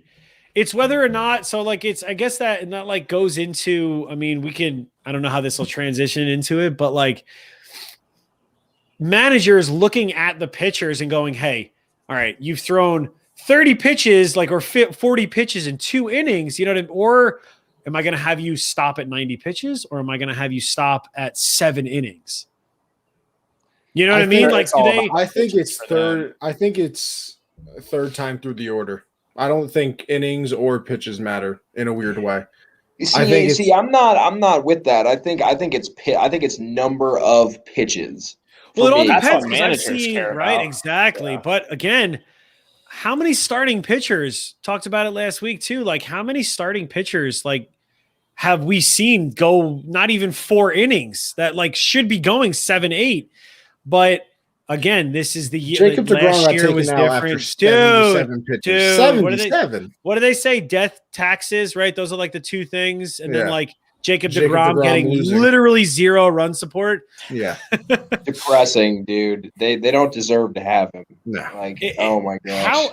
I mean, I don't think people understand how good he is, by the way. I didn't see the game. Appreciate it, but like, he's the best pitcher the Mets have ever had. How did he have 0 earned run yesterday? Because there was an error. And one of them was a home run too. Yeah, there was an error that would have ended the inning, and then everything happened after that. So I guess actually didn't see it. It's not any I didn't runs. see it. What happened? Was it like? Well, I don't care because I got him in the Fantrax league. Oh, never mind. It went away with Jesse, and he got me 14 strikeouts yesterday. 9 in a row. Like, are you kidding me? Oh my god, guy's gonna go down as one of the best pitchers. You know what's crazy too? Actually, fun fact. I don't know the exact number. I think it was 17. And there's only 21 outs in a 7-inning game. Obviously, there was 17 strikeouts by the Met pitchers. So 17 of the 21 outs were strikeouts. That's right. Edwin Diaz came in and he lit up the bottom of the 7th, I guess, or top. Yeah, or something. I think he's bad just because he's on the Mets. I don't have any other reason. I love Edwin Diaz's stuff. I love what he brings to the table as a closer. I love what he did the year in Seattle before he got traded. Crazy. I don't understand why he's just this bad. Like, unless he's hiding an injury or something. For 2 years? 3 years now? So before we get into some other talk, Jesse, I know you gotta bounce in a little bit, my man. We could even touch up just a little bit, kind of get a little preview, because I'm definitely going to talk about this on the next show, and we're definitely going to talk about this on your, whenever I hop on your show, and I'm going to get educated. The old school stats versus the next gen stats, and we talked about this throughout and I'm an old school kind of guy. Like, give me, if I'm seeing home runs, RBIs, like batting average, on base percentage, okay, this guy's good. But Jesse had an incredible tweet. What was it, like a week and a half ago? Maybe 2 weeks, we'll say, like week and a half ago. We'll say it was a week ago, right? Joey Votto, he was looking into his advanced stats. And what has Joey Votto done for the baseball world and your fantasy team? Chance he might have even been on the waiver wire. You know what I mean? Like I just picked him up. That's what I dropped Andrew Vaughn for. I dropped Andrew Vaughn and I picked up Joey Votto. So Jesse, I mean, if you wanted like just a little bit of a preview or so, like just anything that you look for as far as the next gen stats, because I need to and I want to get more knowledge on this particular part of baseball. Yeah, so obviously the back of the baseball card stats are still important. I mean, those still simplify good players in the game. I think the next gen stats, the way I use them, and I think the way that they should be used, is really to figure out the process of how these players get to putting up those back of the baseball card stats, or try to find trends. So for instance, some players just, you just look at their stat lines, then you're like, oh, they're slumping, but they might be smoking balls like left and right at guys and just be getting super unlucky. So these advanced stats will tell you what hitters are actually, probably about to break out because they're hitting the ball really hard. They're just kind of getting unlucky. Or for pitchers, maybe they have something like I said, the Strasburg thing, just looking into his velocity and stuff like that, looking at his movement of pitches. All these things are accessible, luckily for free on some of these main websites. So, Baseball Savant is one, and Fangraphs is basically the other. It's one of those two for the most part. I really like Savant, actually. Yeah, Savant's more. It's the user interface. Like it's very very user friendly, and you're like, because I looked at it right, and I was like, all right, what the hell does all of this mean? But it's as somebody who is transitioning. I'm sorry to cut you off. You know what I mean? But like as somebody that is like I'm wanting to learn more about the next gen stats. They make it easy. I feel like easier than Fangraphs, at least. Yeah, for sure. It's more visual for sure on on Baseball Savant, and Fangraphs is more hard data that's probably very difficult to understand unless you have a knowledge of what's going on. There's a lot of acronyms used and shortening of words and a bunch of other things in their stats. But the thing that is good about Fangraphs is it allows you to like spread your range further. So like you can do searches on, Kyle Hendricks over the last 4 years, and it'll all show up. Or like say, for instance, you want to see, so for DFS purposes, for DraftKings, if I'm filling out lineups, I'm going back through and I'm looking, okay, a left-handed pitcher is facing the White Sox. I'm going to look at the White Sox, how just as a team, they've hit left-handed pitching over the last 2 years. And you'll look it up, and the White Sox are by far the best team against left-handed pitchers in the league. They just smoke everything. All their hitters are just very good because their big bats are right-handed bats, and they just smoke left-handed pitching for whatever reason. It just works out that way. So the thing I like about Fangraphs is they allow you to customize things. So I have a table right now for my hitting, and I have, or I guess I'll start for pitching. So there's stats like, xERA instead of ERA, FIP and XFIP. That's called, it stands for fielding independent pitching, basically. What do they say? It's all Greek to me, right? Like it kind of takes out the defensive part, because some pitchers just kind of have to deal with shitty defense behind them. And of course, and it's not their fault though. Exactly. Yeah, and so their ERA or their WHIP or whatever could be affected by that. But if everybody else had an even level playing field, that's what WHIP or what FIP is. It's fielding independent pitching. Then you just have a bunch of swinging strike percentage, zone percentage, contact percentage. All these are pretty obvious terms, but they're not like back of the baseball card stats. F strike, first pitch strike, the percentage of time that a pitcher throws a first pitch strike. That's important, because if your guy falls behind and counts all the time, then he's changing up everything. Exactly. And throw it right down the middle to get ahead, and then crush it. Your Aaron Nola, if ironically you posted that about Aaron Nola, and he pitches a complete game today. Yeah. So, and I looked into that a little bit, and I haven't, all the data is not out yet, but he increased his curveball percentage by 10% today. Really? And it was his best pitch by far. He had like a ton of strikeouts from his curveball. So just little things like that are things that you can kind of look into, and it will tell the full story and maybe help you predict things a little bit better than just looking at ERA and, WHIP and stuff, because those stats can go in and out from a year-to-year basis. Tim Anderson, for instance, he used to bat like 230, and then all of a sudden he jumped up and he was the AL leader in batting average. Is that because he just got so much better the next year? No, probably not.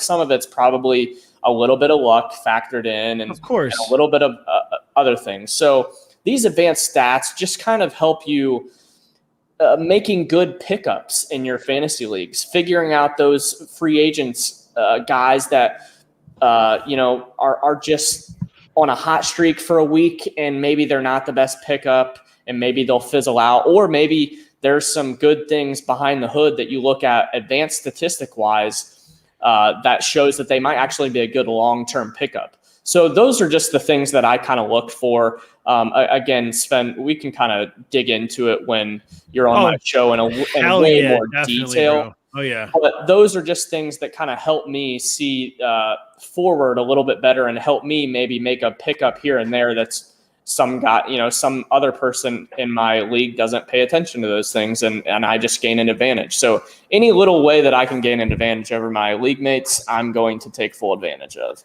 In any fantasy perspective. No, it's funny. It's funny you brought that up about like you have to look past stats like velocity and stuff like that. That's a big reason that I'm not worried about Corey Kluber like a lot of people are. Like he even said it himself. Velocity. Oh, I'm so worried. I'm not, and here's why. If you take a really good look at some of the breaking balls that he's thrown, they look really sharp. I think he has a wipeout slider that like it's devastating still, and I'm not worried at all because of the effectiveness on the breaking pitches and the spin rate and all that good advanced metric stuff that you're talking about. And you know what? It doesn't really bother if you can locate well as a starting pitcher. Then I don't really mind if you're throwing like 89, 90 miles an hour.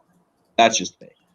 Well, yeah, exactly. Look at Andy Pettitte. Look at Al Leiter. Like CC at the end of his career. Exactly. Like these older guys, it's all about placement. It's all about how you place your pitches. I mean, like Andy was it Al Leiter? No, I'm thinking of I think Mike it was Messina? Him, right? Well, Mike Messina with that knuckle curve. Ooh. Oh man, that was the end of his career. He was all nasty. He was literally all location. Jesse, whenever you gotta bounce, my man, just let me know, and then you can do your little outro, where people can find you and whatnot. So I'll just do it now. I'll do it now. That's yeah. Hell yeah. Tell people where they can find you, my man. Yeah, you can, just look at the bottom of the screen at jcrockett24. That's what my Twitter handle is. You can look for me. I have a new podcast, Fantasy Baseball Podcast as well. Sven will obviously be appearing on that whenever his schedule permits. It's about once a week. I'm going live, and then I podcast the live show after that. We're digging into just about anything you could possibly imagine. Sometimes we talk DFS, DraftKings. Sometimes we talk about season-long fantasy. Whatever. It kind of just depends on the guest. I try to have a guest each week. Sometimes I do solo like I did last week, but so look out for that. And then I actually just started today. Like you mentioned, I am starting to release these little clips, little snippets, like 2 minutes or less of kind of what we just discussed, digging into guys a little bit more. I'm calling it baseball briefs. I just dropped my first one on Aaron Nola earlier today, and just so happened I kind of got lucky with the timing that he. Sometimes it's better to be lucky than good, right? Like yeah. So, So just doing little projects like that. So check me out on Twitter. All my content is over there, and then YouTube. I don't know the exact link, obviously, but it's Fantasy Sports with Jesse Clark. You can find my content. I do. All my stuff is going to be on my YouTube channel. And then in the football season, actually, I do a DFS weekly show with another guest for the fantasy coaches, and it's called DFS Discourse. So the football shows will be on there as well. So check me out if you can. Sure. Hell yeah. Appreciate you, Sven. Appreciate you guys. Connie, obviously, I talk to you all the time. Sam, good to talk to you, my friend. Good to finally meet you. Yeah, man. Jesse, I mean, this is literally, we've been talking for like 2 months straight. So like, hell yeah, man. Peace out, guys. Pleasure having you on, bro. Man. We'll be in touch. So we only got Sunday Night Baseball on right now. It's 6-2. I just saw the Cubs just scored. So Rizzo hit a solo shot. Baez reached on an infield, and then Bryant scored on a throwing error. Okay, I'm loving it. Getting fantasy points for me. So this is going to be a ridiculously high scoring affair. It looks like. No, totally, man. Both these guys. We're looking at a football score right here. It's going to be 24-27. Listen, that 7-2 is looking. I know. Yeah. You almost got the first inning score. What was the over/under on this game? I think it was like 9.5. I believe it was 9.5 as well. kind of want to do like a little bit of like a betting hour, not a full hour or something, but like a betting thing. You know what I mean for this show? As far as I'm not good at it. Monday. I hit a parlay on Monday. I stopped the rest of the week. I said I'm gonna score while I'm ahead. Not a bad idea. I think the last time I actually won on a legit, you know what I mean, like, was probably like 7 years ago, and I hit 3 over-unders in baseball, dude. I hit pretty big. Ever since then, oh yeah, I've never won. Like 7 years ago. No, dude, it's all luck when it comes to this baseball. Vegas betting. knows their shit. Oh yeah, they know their stuff. So like smart. I just give me fantasy because fantasy really think like fantasy. At least I can control it. Fantasy's not gambling. Like it's not like it's fantasy sports are not. No, it's not really because like you're not. True, but like there is the luck factor involved, you know. Oh, of course, but gambling is not luck. You know what I mean? It is, but it isn't. There is strategy, and of course there is. Yeah, you ever seen 21? Oh, dude, of course I've seen 21. I read the books. I've actually read the books on the real people, like the real guys that like the real teams that went to the different, like, you know what I mean, like casinos around the world and all of that stuff. Like, blown away. I was blown away. Totally, but then you can't help something like if let's hypothetically say you draft a Fernando Tatis Jr. and after he strikes out, he tears something in his shoulder and he's out the rest of the game. And of course, life happens. And also, as Forrest Gump said, you know what I mean? It happens. What, shit? So that definitely does happen. I mean, it is what it is, but that's like the big argument, you know, of as far as like our fantasy sports, like is it gambling? Because I don't think it is. I do not think it's actually considered. I don't think it is gambling. Like if you look up like gambling by definition, like it's not fantasy sports. It's literally looking at odds and you know what I mean, like doing all of that stuff. I mean, you can turn it into gambling. Of course, you can. You know, you put a money on a league and stuff like that. But like every day, but again, that's not exactly. But it's not technically gambling. You know what I mean? Because you're playing each other. You're playing each other. It's not. You're not playing a house. You're not like going with the like. It's different. But we could definitely talk about that at a later show. I do think that's an interesting topic. Yeah, it totally is. And I do think the direction that the country is going in, it's going to get more and more lenient towards sports gambling. Like, I don't know if you guys saw, but the NFL just announced like DraftKings. Because they know how much money's involved. Yeah, exactly. Bro, the fact that gambling isn't legal is shocking to me. Like shocking. I mean, it is like not everywhere, not in my state. Not everywhere. No, New York just legalized. New York and it's funny because New York is by far one of like the biggest markets. Yeah, but there's also no casinos in New York except for Turning Stone. You know what I mean? Yeah. I don't know if you're there. One up in Albany by my brother. Yeah, no, I think it's on the Indian reservation. I think the Turning Stone Casino in upstate New York. No matter how fast or slow you drive, it takes 3 hours. It is literally, you could be doing 90 the entire way. You're still going to get there in 3 hours. Oh, I know. You can do 55. 3 hours. Me and my buddies, man, we went for like an overnight. Like we didn't even go for an overnight. We went for, I don't know. And they were like, yeah, should we stay? And then like all of a sudden they're like, yo, we're leaving. Oh, we're due. I was like, what did you say? What? Like, what? Next thing I know is I see my buddy like slowly starting to fall asleep behind the wheel, and I'm like the only one that's like wide awake. I'm like, bro, we need to pull over. We're switching right now because I'm getting the hell home. We already left. I'm on my way home. Exactly. No, holy crap. I 6-2, end of the first. No way. We are on to the second inning, and I believe Acuna is going to be. Is Hendricks still in there? Hendricks is still in there, giving up 6 earned runs in the first. Oof. I gotta turn my ESPN on. I gotta log in so I can Next actually base see runner, this. he's out, man. Next base runner, he's toast. I think next run. I'll give him a run. You I don't think don't it'd be know allowed about you. I don't know about you guys, but I'm cool to comment. You know what I mean? Like do a little commentary on this game for a little bit right now. Yeah, totally, man. Let's hop in. I got to. I just the gotta game log up in right now. I'm pulling it up right now as well.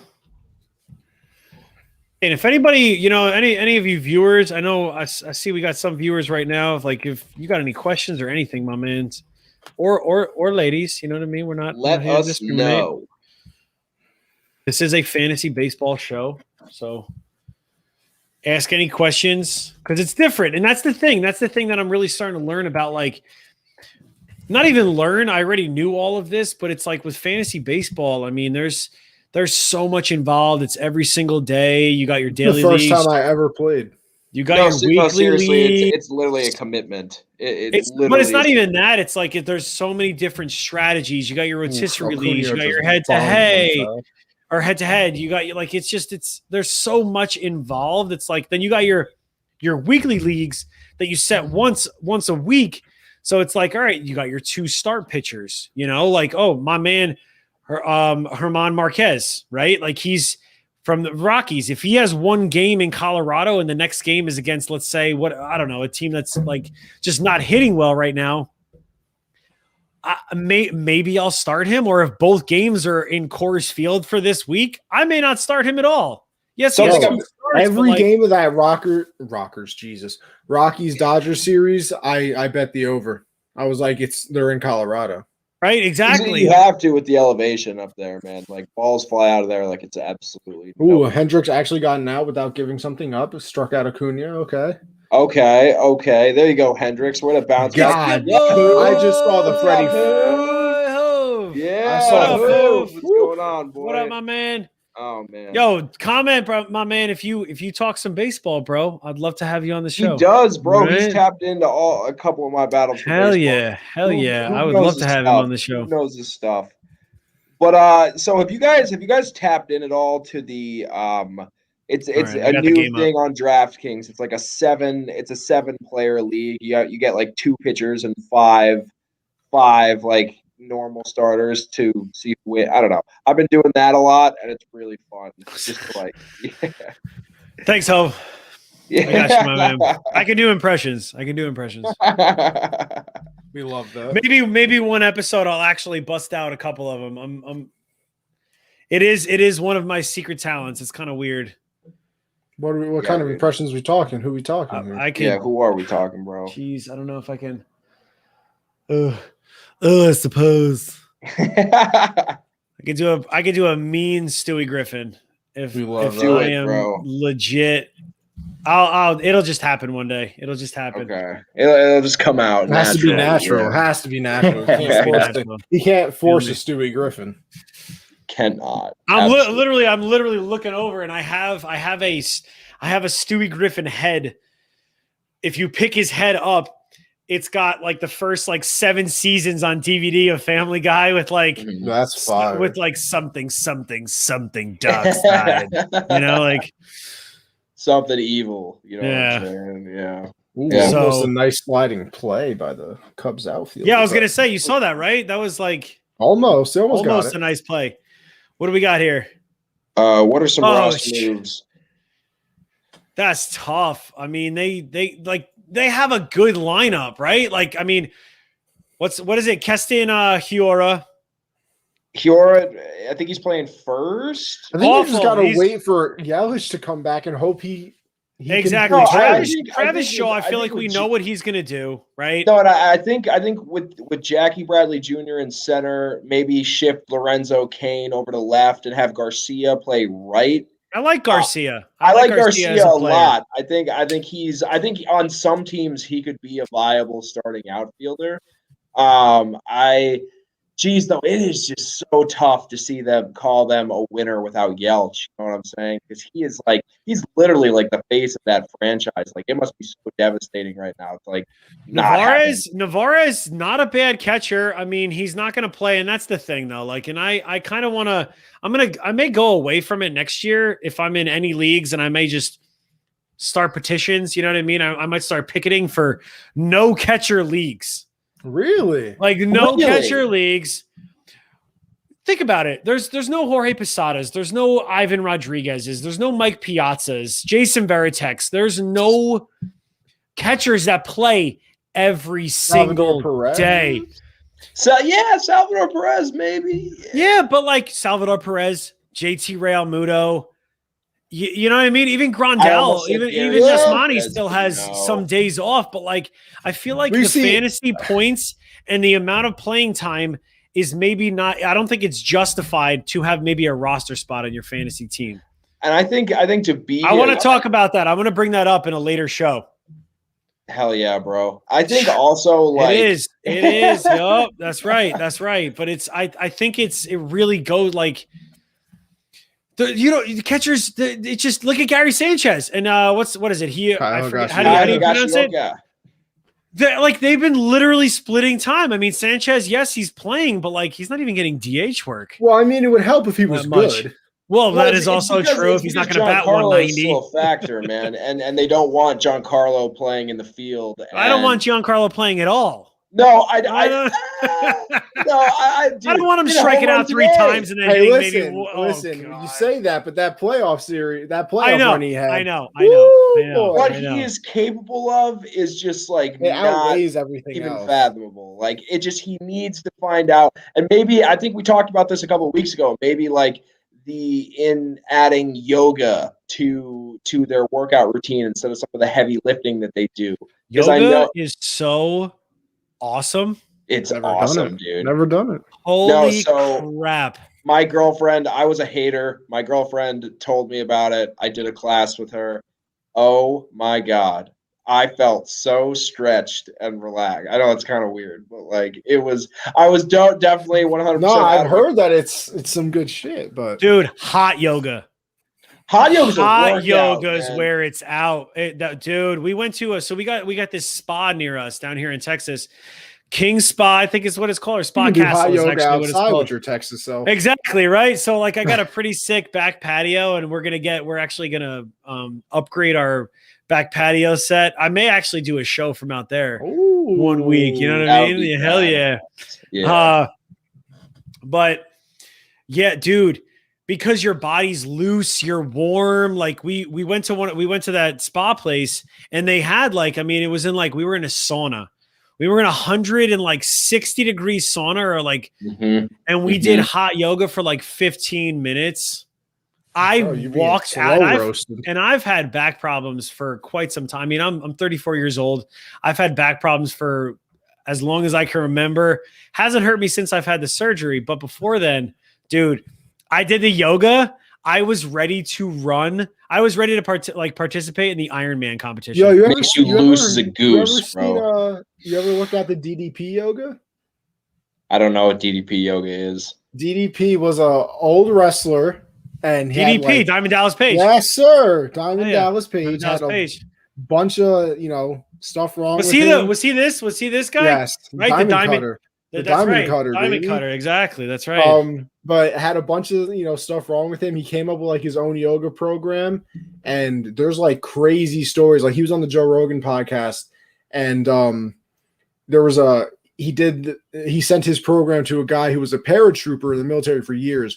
But messed up his back and knees and everything like that. Had to use canes to walk, and I think he did it for a year. Lost 100 pounds and runs marathons now.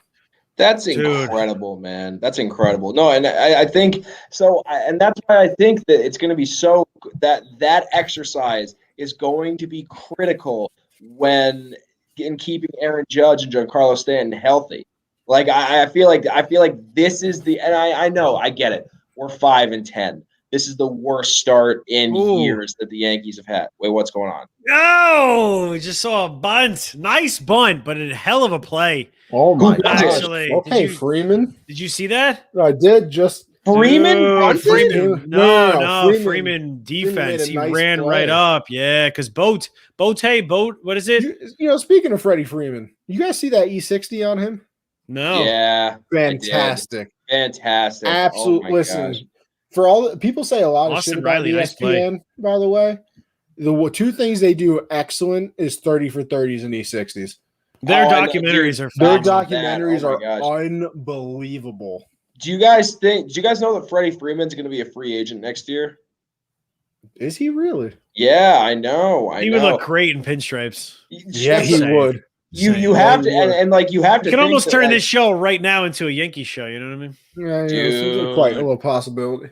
I would be so down. Like, oh my god, no! Like, can you imagine? Because what They would you better do with damn well win a freaking World Series. This is their best chance this year. this? I know I that mean, makes I think they have a chance every year. But this You know is what I the mean? best They have a one because chance I don't every think year. the Astros are the same.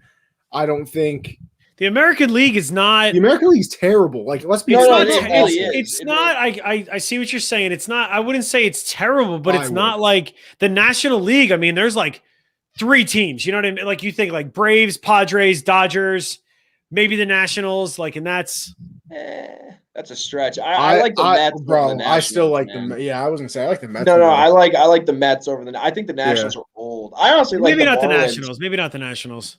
Like, But still, you know what I mean. Though those are like clear favorites. Bro, my in the dark horse division. also.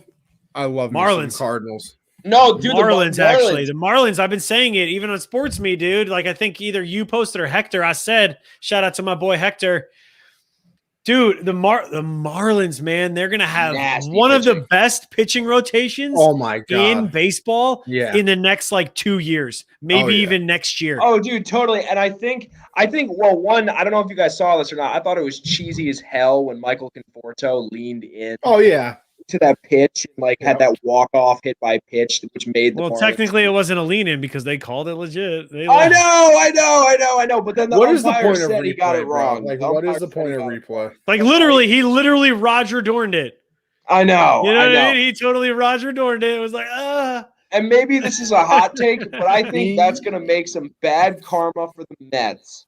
And I think that let's go. Hector said what he said Oh, on hell last yeah, week's that's right. episode. Hell yeah, nice. Man. Yeah, dude, Hector's the man. I love that dude. Wicked good guy. Wicked nice guy. Dude, you're from New York, bro. Why are you saying wicked? Can't Why say are you wicked. saying wicked? Bro, That's it. You gotta say That's dead it. ass. That's it. You gotta say dead ass. Dead. He's dead I ass hear pretty that, cool, or bro. not That's me. I it. hear that so much here, man. Oh my god. Damn it. Where? In Manhattan? Yeah, dude. I hear not Bro, mean. in the city, of course. Come on, Yeah, bro. not mean. I hear dead ass. I hear. Cap. Oh, Hey, not Cap. wicked. Oh, my Sorry, not God. wicked. I thought you meant wicked. I was like, Oh. hell no. You better not be hearing that in Yeah, Manhattan. no. dude. I spent like a year in North Carolina. I spent like 4 years in Colorado. That's pretty cool. Heck, yeah. Nice, bro. Nice. I'm not surprised. Hector gets wicked fucked up. Oh, look at this. I'll get there. Wicked. Texas will Yeah. get there. Texas Yeah, will I make know. it. Texas will make it legal one day. New York just What did state too. says no to free money? Like, you kidding Nah, me? Like literally. that's what it came down to for New York anyway. Well, it's not Like, even that. It's, I mean, this 14% state, tax on it. we decided to open up when 90% of people weren't vaccinated, but we decided to go 100%. So, you know, because Texas we're all don't about care. we're all about safety here, right? So, but I'm not going to get into that. You know what I mean? I've thought 41,000 fans at Texas Rangers opening day, while mind you, probably 40,000 of them weren't even vaccinated. And you know So- what? No, see, my favorite thing about that is that they only had full capacity for opening day. They were like, "Oh yeah, COVID's taking a day off." Opening day. Exactly. COVID takes a day off. Exactly. It's, I think of that line in Starsky and Hutch with what is it, Ben Stiller and Owen Wilson? Yeah. Okay. Crime called in late too. Crime called in sick. It's gonna get a late start today too. Dude, I don't know what to believe anymore, man. Like my brother got vaccinated and he just tested positive for COVID. So But you can, exactly. But you still can. That's the thing. That's what my dad said. Yeah, but you can still get it. The whole thing about the vaccine, and this is from my buddy who's a nurse. Mind you, he's not an expert. He's in the field. He deals with COVID patients. He actually takes care of them. He's my brother's been fiance around does it. that too. Yeah. The whole point of the vaccine is that if you get COVID, it should feel like the cold. It's not going to protect you. You're not going to be 100% safe, but it's going to make it feel like your symptoms are literally nothing. This is emergency use vaccine as well. That's the other thing that people don't understand, I don't think. And I'm not a medical expert, so I don't want people to think like, hey, listen, I'm fully vaccinated, so this is not, you know what I mean? Vaccinated. But like, it's supposed to make you feel like you have the cold. It's supposed to keep people out of the ICU. That is the whole point of it now. And then when they perfect it, well, not perfect it, but get it to a better position after testing, years of you know what I mean? Like then so that is the whole point, but I digress. Totally, man. And I encourage everyone who's watching to please get vaccinated. Facts. Let's end this. Let's all help out. I'm trying to go to Yankee Stadium, okay? Oh, dude, exactly. I mean, I got 20% capacity. No, 20%. I'm going. Don't get me wrong. I'm going. 2 weeks. I'm going. I'm seeing the. I think they're playing Houston. I think they're playing Houston. Yeah, I'm gonna go. I'm gonna go see just because I want to see some angry Yankees pitchers throw at Carlos Correa and Jose Altuve. That would be ideal. Where are you sitting? Do you have tickets already? Yeah, I have to. I'm behind the opponent's dugout. So that's good. I'm not or do I play? I went to everybody. my senior skip day. We went to a Yankee game. Me and a bunch of my friends, and that was the game that was it Glaber or Andujar hit a walk-off against Houston, and Gardner tied it in the 9th with a home run. Oh, you let us know. Your boy. Who? Let me know. Dude. Let me know, my dude. Kid's a G. I'm down. G. Heck yeah. No, what were you saying about Andujar, bro? Sorry, man. I couldn't pass up the hove. You know what I mean? I don't remember if it was Andujar or Glaber, but they hit a walk-off against Houston. It was a game that Gardner tied it up with a home run in the 9th against Houston. I went to that game for my senior skip day. What a moment. Oh, dude, that's a blast. Senior skip day. Seems like I didn't get that privilege. I kind of seems like the yesteryears for me now. Yeah, I don't even know what the hell I did on senior skip day. We didn't even do anything. We just like hung out. No, dude, same. Yeah, my friends were not cool enough. I was like, all right, mom. She was like, you going to school today? I was like, no. She's like, all right. I knew I was going to community college. You know what I mean? Like, me too. And I was like, I'm done. Like, I am done. The next 2 months are senior skip day for me. No, oh my gosh, man! I know. No, I was on the same boat. People. Yeah. Oh my gosh. No, I would my senior year. Go back. I would go back in a heartbeat. I don't know if I would. I didn't have a great. I would do college. I would do college all over. I would. I would say that, but my college is online, so I have. Well, exactly. You guys, anything. exactly. I haven't experienced anything. It's different, exactly. Like times are different. You know what I mean? Like, I can't even imagine like what it's like to like go to a college right now. Bro, it's literally this. This is no, exactly. And it's nice that I can do like astronomy and accounting and economics, all the hard shit online. Dude, accounting, just run away. I hate it so much. Dude. I have an accounting degree.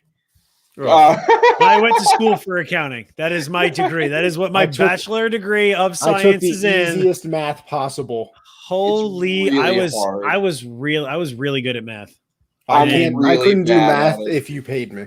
No, dude, I'm atrocious at accounting. So bad. I got it. Let's see. Ask me how many accounting jobs I've had. How many? 0. I was on accounting, man. I was in accounting for one company, but like it wasn't even accounting work. Bro, let's see. I passed algebra with a 66. I passed geometry with like a 70, but failed the Regents. And then passed it the second time. Regents! What? That's a blast from the past. Dude, there was one year, I think it was my senior year. There was a Regents test, bro, that like 80% of the entire state of New York failed. Jesus. Yes, so it was that hard that they literally were like, shit. Sorry. Maybe we made this a little bit too hard, bro. Did they not count it? So what they did is they did a curve. They did like a massive curve on it because you can't make everybody retake it. You can't, you know what I mean? You can't do that. Like it's just you're asking students to come back after they're already done. Like just hell no. Yeah, like I passed it. I actually got a 75 on it before the curve. After the curve, I ended up with like an 88, and I was like, hell yeah. "What's up?" I was like, "That's great." The worst part about it is that geometry regions that I had to retake. I think I passed it with a 68, and the only reason I did. And listen, they can't take away my high school diploma now, so piss off, New York. I got my GED. Bro, the girl next to me was one of those overachievers that was like, I'm only here because I didn't like my grade on the first one. So I literally just cheated. Fuck that, I just cheated. Like, I just cheated off of her. I cheated right off her. Every question. What? Dude, truth be told, I have never not cheated on a Oh, region. absolutely not. No. Like I had. Did they put you guys in a big like in the gymnasium and like? Nah, we had classrooms. That's what I'm saying. So ours was in the gymnasium. But I was in a program called Resource, which is like an extra help program for kids. And I would go in a different room and have my really nice friend teacher read me the exam. And every time I'd give her like the puppy eyes, like, hey, batter up! Oh shit, batter up. That's so weird. That's so weird. So whoever's tuning in, batter up. Appreciate you guys hopping on. This means we take a little bit of a drink. You know what I mean? So we've hit the 2-hour mark. It's a little bit longer than our scheduled show as normally is. You know what I mean? I like to go an hour and a half. But we're having a great time. We're talking baseball right now. We got Sunday Night Baseball on 6-2. Listen, top of the third, man on first and second. Hendricks. Here's the thing, though. He threw what, 30-something pitches, 35 pitches in the first inning? He's at 55 in the top of the third now. So he's kind of down. Like I said before, he's settled in. They do have a man on first and second, though, right now with one and out. he did have a 1-2-3 second, so that helped him. And but regardless, 3 innings and 6 runs sucks. But listen, for batter up, I'm not going to lie to you. I'm playing the show right now as we speak as well. So I'm going to try to hit a home run for you. Dude, you got it before it came out. Oh, I had to. Cheers, man. On Xbox, haven't had a baseball game in 8 years. I don't care how much it costs. I had to. I got a PS5. How much did it cost? I'm just curious. The Jackie Robinson version is like 100, but you get a bunch of stuff with it. So how is it? How is the Jackie Robinson Bro. version? Fantastic. Can you play with Jackie Robinson? Yes, of course you can. Yes, you can. I got Frank Thomas and Hank Aaron and Roberto Clemente on the team. Dude, Jackie's speed has to be 99, right? Like it has to be. I can't tell. I don't know. He's not on his stolen base ability has to be a 99. But I'll tell you, Sammy, you want to know what was real good? You want to know what was real good? Sammy, appreciate you hopping on. That's my girlfriend. That's your girlfriend. Okay. Yeah, everybody say hey. Hey, Sammy. So Sam is dating Sam. Yeah, that's something. Oh my gosh, I know. Now that's something. All right. Sam is. I know. Hey, Sam, meet Sam. Sam, meet Sam. This is Sam. We've explained this to so many people, and it was just. It's got to be easy when you guys are in a room to get your attention. Right? You're like Sam, and everybody's like, Which both one? of you. Don't worry, I get that. With Anthony, bro, there's like 60 of them. I say Anthony, everybody's like, what? Oh man. Hi, Sam. See, right? Hi, Sam. Which Sam? Wait, I know. Which Sam is he talking to? Yeah, What? Oh man. Oh no. Back and forth. You're still in New York though, my man. You still got to. So you got to go to the Wallkill Country Club. Did you go yet? I have. No, I haven't had a chance to, man. I'm talking to Ant because he lives in Wallkill. But you can go, Sam. Okay. So yeah, Sam. I mean, if you're familiar with that area or whatever, but like if you golf, I haven't gotten out on the course yet this year, dude. Go to the golf course. I don't know if my boy's watching in right now. He's probably not. He's probably drinking his Bud Lights at home right now. Probably playing Call of Duty Warzone, which I have not played. No, I'm the so new map. Warzone. New map is coming out soon. I know, man, dude. I can't wait. It's about time. Apparently they're gonna nuke it. I can't wait. See, but I'm a little disappointed because I've heard that they're not really changing the map, and it's just going to be a 1980s version of Verdansk. That's exactly. They're saying it was like a throwback. Like, that's a little disappointing. Yo, Seb, I got a question for you, bro. What is the do you know what the Atlantic League season is? Huh? You have no idea? Atlantic League season? Sorry, I'm watching. Oh my God.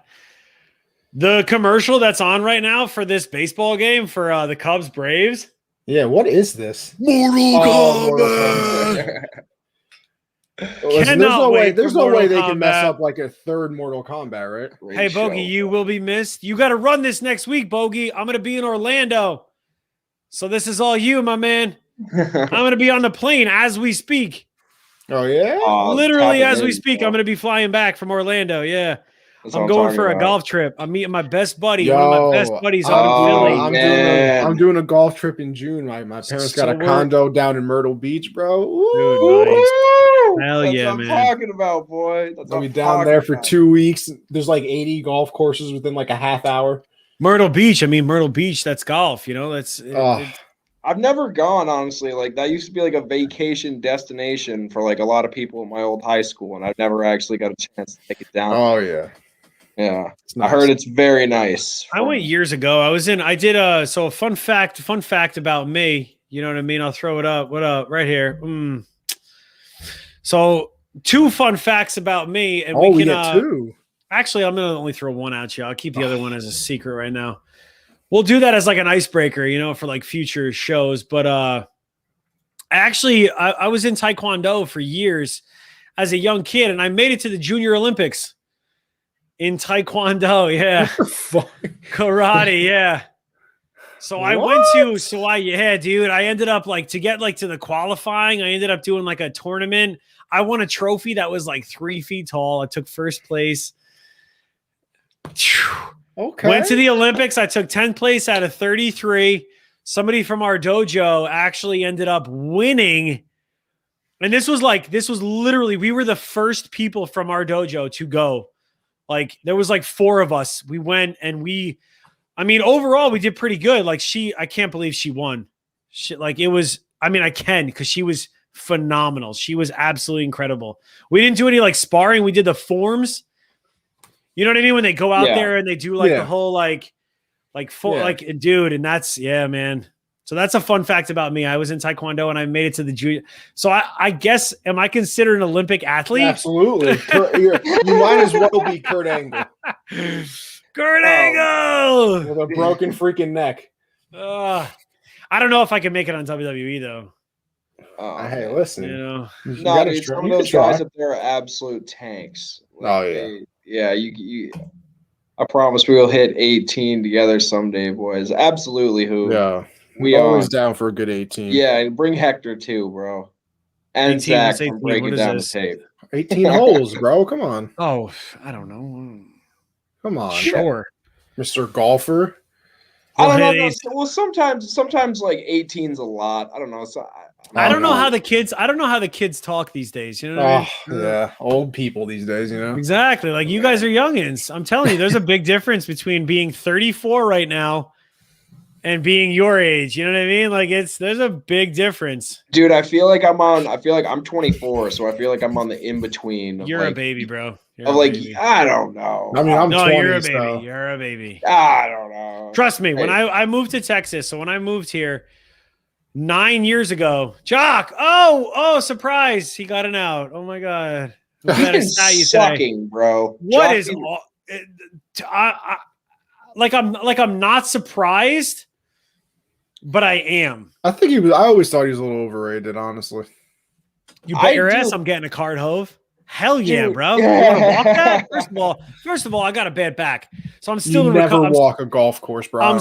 Trust me, I would love to walk like all 18. Like I would love to do that. But I can't. That's a lot of walking for me on my back. I'm too fat for that. Dude, have you ever had a push cart? Those are epic. One of those. Yeah, dude. You ever seen the automatic ones? No. Yeah, that's like what I'm talking about. Automatic ones? Dude, you get a little remote and it like literally pushes your clubs. No. Yeah. Dude, I can walk all day if I have one of those. Yeah. I literally could walk. I would prefer that than a cart, honestly. It's just good exercise, man. Like get out there a little bit, you know? Get the calf game up, feeling good. Like shout out to my boy Steezy. Hell yeah, newest member of the Rumboyz for the past couple of months. Dude. I don't know if you've seen him on SportsMe. He does his little spurts here and there, but like Steezy's good, man. Steezy's man is like good. always presentable. Oh, totally, Always. man. Bro. And I Steezy, love his like little studio space that he has. Shout on out. SportsMe. The first time he was on Rumboyz After Dark, he was like I don't know if it was an assistant, you know what I mean? His helper, right? We were just like, dude, it was so funny. Like, we were just like, he was like, yo, mom, we got to, because his audio, I don't know. It was hysterical, man. It was just so funny. Yeah. Because he's like, yeah, man, my buddy, my boy, we gotta figure this out, like his audio and stuff like that. Like, we're like, you got an assistant already? It was great. He takes it seriously, bro. And that's like what you need in the industry. You know what I'm saying? Like, you wanna make a name for yourself, do it like Steezy's doing it, bro. He's one of those people that's doing it right. Same with you, Hoove. Same with you, Hector. Same with all the people that usually hop onto my battles on SportsMe. Doing it right. Hoove. I appreciate you hopping on, my man. Like, yeah, man. And tuning in, Hoove. Bro. This means a lot. Like, it's quality. It's honestly, I'm a big quality over quantity. Mm-hmm. Oh yeah. You know? Oh, me too. Me too. All day, man. His Olympic career would have continued repeatedly. Who's he talking about? Who we talking, Bogey? Who's yeah, Bogey. You got Kurt Angle. Gotta give us a name. Kurt Angle. Kurt Angle. I think. And it's amazing because my man walked out every single time he was announced during his wrestling matches. Right? You suck. He would have all of his medals. Like, yes. I bet those couldn't be the real ones, could they? I don't know. I mean, I'm not bringing those out there. Are you kidding me? I'm not bringing my Olympic gold out to what like a flex, WWF. What a flex, though, being like able a to just walk down the ring case, with a gold medal around your neck. Like, what a flex. Yeah. Oh, man. I had a buddy. Funny, we're talking about this. So, like, a couple weeks ago, the wrestling Olympic trials were actually in Fort Worth, Texas, 20 minutes south of me. Oh. So the winners legit were going to Tokyo this year. Like, they're going to Japan for the Olympics. And he flew down from New York, and I used to wrestle with it. Like, he's one of my boys. I've known this kid since he's like 6 years old. And he flew down for this. They went to it, and I was watching it. It was on NBC Sports. Wow. Wrestling, man. I am a wrestler. I used to wrestle as well. I love the I wrestle food. I wrestle food every day. No, he's good. Like, I like Frank Caliendo, but I'm not a huge fan. I feel like he tries too hard. I liked him in the beginning, and now he annoys me. I feel like he's no. Robin Williams. I like Robin Williams' impression. You know what I mean? But like, Robin Williams had his own shtick. You know? Oh yeah. Hoove did one. He did. I think it was like a who's the coach of the Raiders? I forgot his name. John Gruden. Yeah, he did a John Gruden one on SportsMe. He did do a John Gruden on SportsMe. Point. It was on point. It was so good. I laughed my ass off at that. That was really good. Shout out to you, Hoove. That was awesome. Good for you, man. Hoove produces great content, man. Great content. Some of his impressions are really, really funny. Like, he did another one with the imitating the NFL draft or whatever. Like, it was the funniest thing. It was like a battle that was like, it had the music for this next pick for the draft. The Jacksonville Jaguars get Trevor Lawrence, and then he was like, have the next person repeat, and it was just great. Sorry, Hendricks is pitching to Acuna right now. I don't know if you guys are ahead of me right now. We're doing a little commentary on Sunday Night Baseball. We got the Atlanta Braves versus Chicago Cubs, 6-3. Atlanta's up on the Cubs. Top of the fourth, Acuna's up against Kyle Hendricks, who had a terrible first inning. But, like I was saying before, he settled down. Yes, he did. He had 30 pitches. He had 35 pitches, I believe, in the first. You can stat check me on that, but it's somewhere between 30 and 35 in the first inning. Now he's in the top of the fourth, and he's only had 68 pitches. That means he's economic. Like 8 pitches in an inning. That's really good. Exactly. Mind you, this game is far from over. I mean, 6-3, fourth inning. I mean, you got time. Exactly. You got plenty of time. You got a lot of good bats. The bullpens, I'm interested to see what happens. Craig Kimbrell's bouncing back a little bit, isn't he? In the Cubs bullpen. They gotta be up for him to come in. You know what I mean? Yeah. But I don't know, man. Anything's possible with the Cubs lineup, I think. Trying that fast. Okay, full count right now. He's on his 66th pitch. See, you're ahead of me. I'm watching on my phone, so it's behind. Oh, my phone died, so I can't tap in. My phone's about to die. I got the TV. You millennials, I got the TV in front of you me. millennials and your uncharged phones. Oh no, don't worry. Breaking out the TV right now. Or Gen X's or Gen Zers. Right, Gen Z, baby. Whatever that means. Yeah.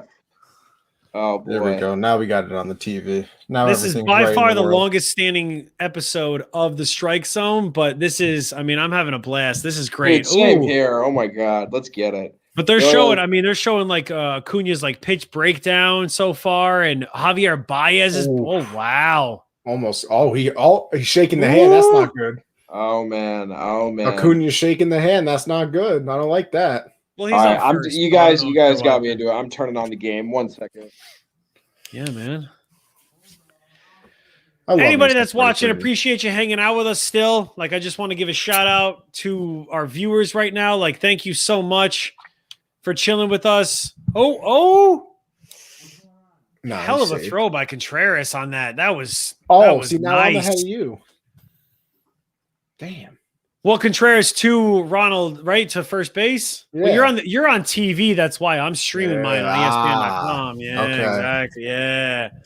That's what I was talking about. He was shaking his hand after that throw by Contreras. I got a little worried, but looks like he's all right. So if anything happens that's exciting, you know what I mean? Maybe contain your excitement. I'll go Michael K. Right. Well, I'm saying you're going to see it before me. True. Oh, it's 6-3. Oh man, yeah, you're right. This game is far from over. Oh, this game is far from over, my friend. But here's the thing. The Braves scored all those runs in the first inning. I know. All the first inning. I wonder if Freeman's up at the plate right now. I don't know if I'm behind or not. Hendricks at 68 pitches. Oh man. Yeah, I think Acuna is a little hurt, bro. Don't you say that? You guys know if A-Rod is commentating this game? I'm not sure. Don't you say that. He's not hurt. I think he is. Wait, Baez hurt himself? No, Acuna's hurt. He's talking about Acuna. Oh, Don't you geez. say that, man. I just seen it. All right. Yeah, his pantalones are looking a little baggy. That's not. Oh God. No, he's cringing right now on his side. Yes, he is. Oh yeah. Okay, you were right, bro. You were right. He is hurting. He's coming out of the game. They're not taking any risks with Acuna. I would take him out in a heartbeat. I don't care. Yeah, no, seriously. I don't care if it's a paper cut. I'm taking him out. I'm not. Yeah, why even risk? See, he's pointing at his side right now, talking to Rizzo. I don't care if it's a boo-boo. You know what I mean? Like, it's like, no. Oh my God, no! Look, he's staying right there. He doesn't want to come out of the game. No, it looks like it's a rib. Yeah. Oh my God, yeah, it looks like it's a rib. So I think what I've noticed about maybe Hendricks is he looks like he gets a little flustered from time to time. Like a John Lackey type it's something guy. with the thing with Hendricks. Nice is name drop. If you don't have command, if you're not pinpoint with the accuracy and everything like that, and you only throw. My man just walked Freddie Freeman 3-4 straight balls. If you're not Freddie Freeman, you're ahead of me, Sven. Yeah. But what were you saying? If you're not pinpoint with your accuracy and everything like that, when you're Hendricks, that's when you're gonna get killed because he doesn't have like. Garrett Cole can be, oh God, the trainers are coming out to check on Acuna. Right, Acuna's helmet's off. I see his helmet off. He's checking. The trainers and coaches are out right now checking on him. And rib injuries take a long time. And we got a taco place down here, and it's called Taco Bueno. This is no bueno. I've heard it's no Taco Bueno. This is no bueno. No Taco Bueno. No Taco Bueno. And if my boy Juan is watching right now, he's probably laughing his ass off. He might be watching. I don't know. I texted him a link earlier. All right, I'm calling it right now. If I would Kyle take Hendricks him out. allows one more run, he's coming out. It's not even one more run. It's just if he walks another his command is not good. I don't think he's not throwing as many strikes exactly like his. Yes, there. So that's another thing that I think we should also like. We could also touch up on. I mean, shit. Right now, my man's throwing 71 pitches, right? 71. Yep. They're still talking to Acuna. Yeah. He's thrown 71 pitches. 3 innings. 39 of those are strikes. Yeah, that's now, some mind days you, you just don't have it. now, mind you, we got to look more into. I mean, I don't know if those stats are available as we speak. They're definitely going to be available after the game. But like, how many of those are swinging strikes? How many of those are no look strikes? You know what I mean? Like, so it's.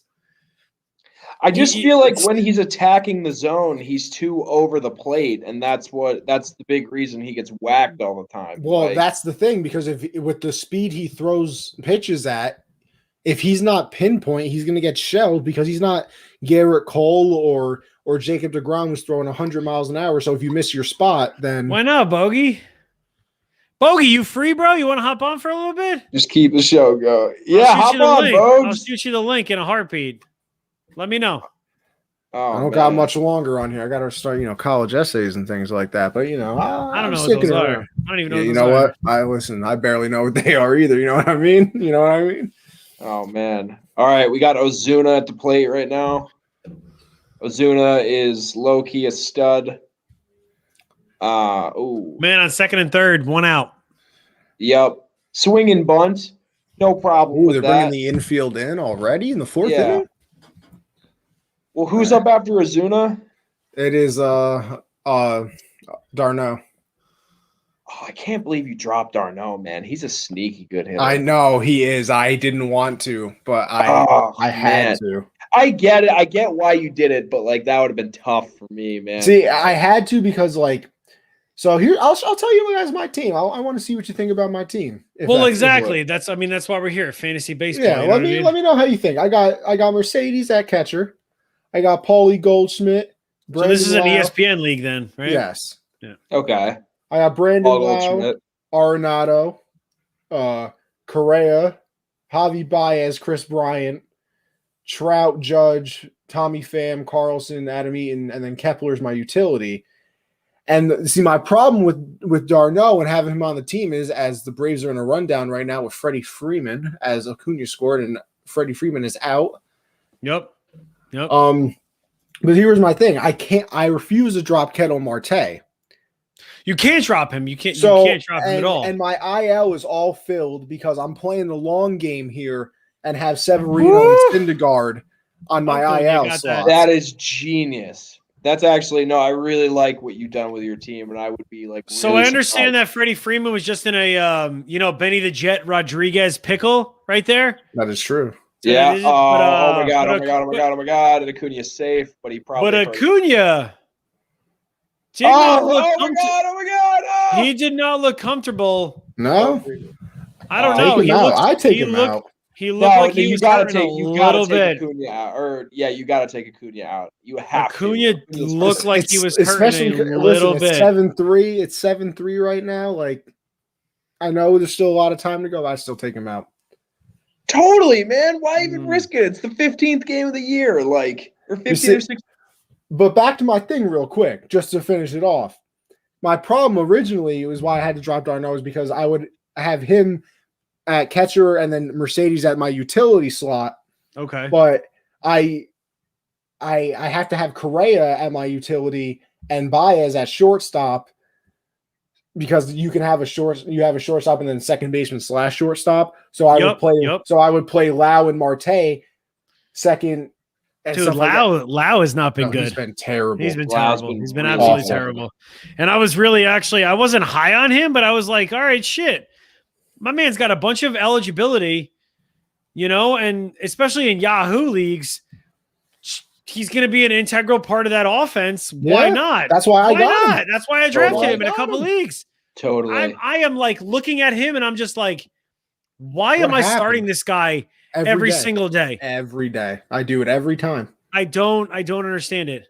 But you see, that's the other thing. Like I said, I'm playing the long game with Severino and Syndergaard on the IL because I still have Darvish and Buehler and Alcantara as pitchers, and then I have Brad Hand, Jordan Hicks, Chad Green, Castillo, the reliever from the Rays, and then McGee. Wow, you loaded up on relievers, bro.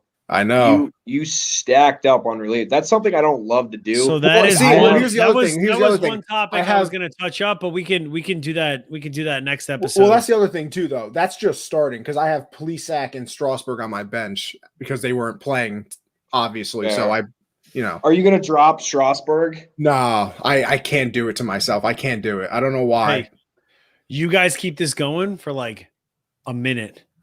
Call of nature. Call of nature. Call of nature. No. Breaking the seal.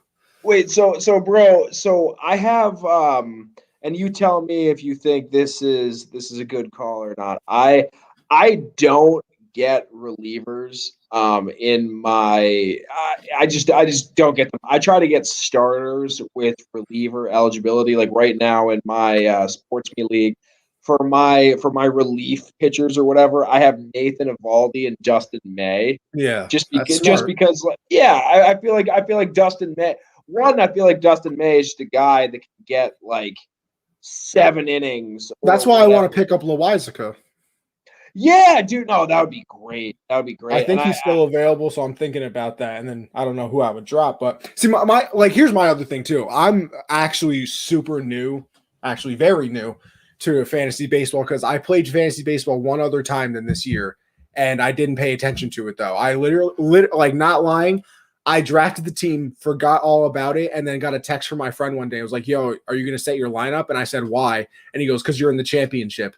And I was like, oh, shit. I was like, well, that's an interesting development. But I literally, they took Acuna out. Yeah, they did. They did take Acuna out. Well, dude, it's exactly what we just said. Like they had to take. You have to. Yeah. Have to. He is too big a part of their team. But I'll tell you what, that definitely puts the Cubs back into it. Yeah. I mean, it's 7-3, so I don't think you're too worried if you're the Braves, but I mean, you got it to a 7-5 type of game, and then anything happens from there. So nice play, Austin Riley. No, Jason Hayward too.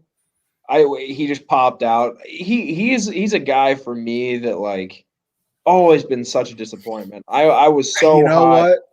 Same. I don't know what it is. I always fall into the trap all the time.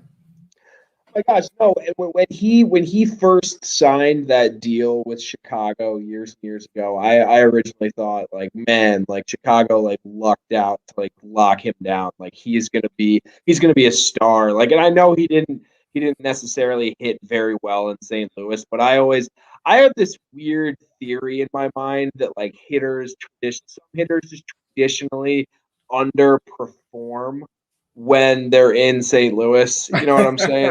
No, I like it. I and that's not the case with everybody. Like obviously, like you got like Albert Pujols, Yachty, like Yachty and whatever, and it looks like Nolan and Paul Goldschmidt are fucking. I think that those are just excellent talents that you put them anywhere, and totally. And but look at the and I can't tell if maybe this is because Atlanta put him at DH and the NL made the DH, but like when Ozuna played for St. Louis, it was fucking atrocious, dude. It was literally he comes over to the Braves, crushes it. Yeah, literally fucking crushed. You know what the funniest thing is though? Like if you ever go back and just look at the fucking Marlins team that they could have had. They had Stanton, Yelich, Ozuna, JT, Brian Anderson, who I think is a stud third baseman.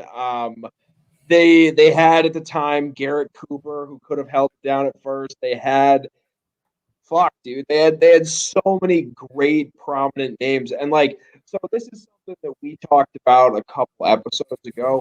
Do you think or maybe I talked about it with somebody else. Do you think if Jose Fernandez didn't pass away in that tragic accident? That was one of the saddest days of my life. Can't believe I came back to this. Oh my god. Do you think that like I know bad time? No, dude, the guy. I mean, he was phenomenal. He was the next great pitcher. He was the next great pitcher. He would have looked great in pinstripes. He wanted to be a Yankee too. Yes, he did. No, totally.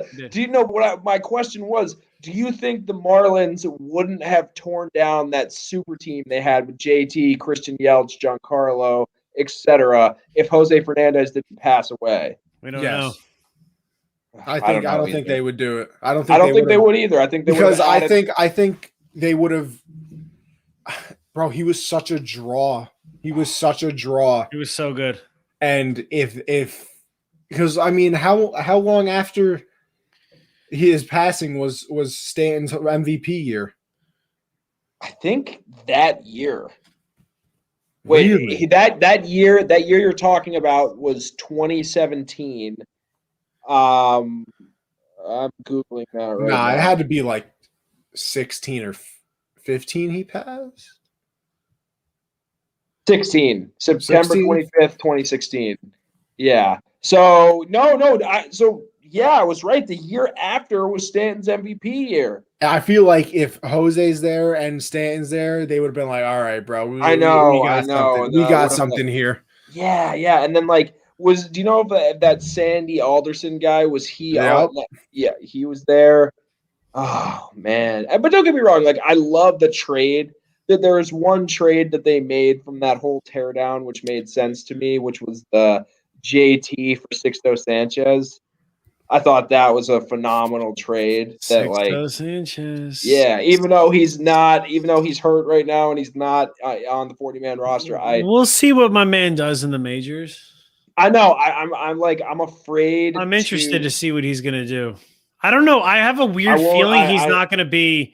He's not going to be like as elite, you know? I could see him being like a solid number 2, high-end 3, starting pitcher. Totally. And they're gonna have to make that.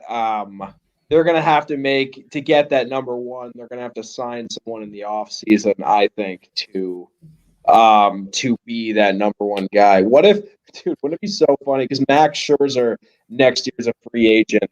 What if they sign? I don't know. I definitely think Max Scherzer is going to change teams next year. I think I don't know. Maybe chase another ring. Yeah, totally. Because I think that's what he's after, and I don't think that and obviously he's playing out his contract in 2019 was so fun and blah blah blah blah blah blah. But I think that there is a very high probability that he leaves the Nationals because he doesn't think they're good enough to get World Series, and he signs with the Yankees or somewhere, or the Astros, a high analytics team. And I know Brian Cashman said a couple of years ago, we would do anything to get Max Scherzer on the team. Hoove. It's your boy. It's your boy, Hoove. It's your boy. It's your boy. Yeah, so they took out Acuna. Smart choice. He looked like he was hurting a little bit, you know. Kyle Hendricks is also out. Yeah. Oh damn. Mills is in. I figure we'll let this 1 inning go, and then totally. We'll 1 inning go. We'll end the show. Mm-hmm. Hey. Yeah, for sure. They put in Alex Mills. No, I'm not. I'm not a good rapper or anything. Oh no, I think you are. Yeah. In fact, Hendricks is out of the game too. Yeah, they went with that guy that was supposed to be in the rotation, Alec Mills. Yeah, Alec Mills. Yeah. See, we complained about this Sunday Night Baseball not being Padres Dodgers. That's what it is next week. Oh, okay. Who's David? Okay. Who's David? Who's a stooge? I believe David Ross he's probably talking about. They were just interviewing him. Yeah. I saw that, right? But I don't know. He was just taking some care of some business on SportsMe, which I want to post a battle right now, but I have no idea what I want to battle about. You should say, do Acuna got taken out. Is he going to miss time? Oh, yeah. No. I don't even want to speak into the blogosphere, whatever we call it up there.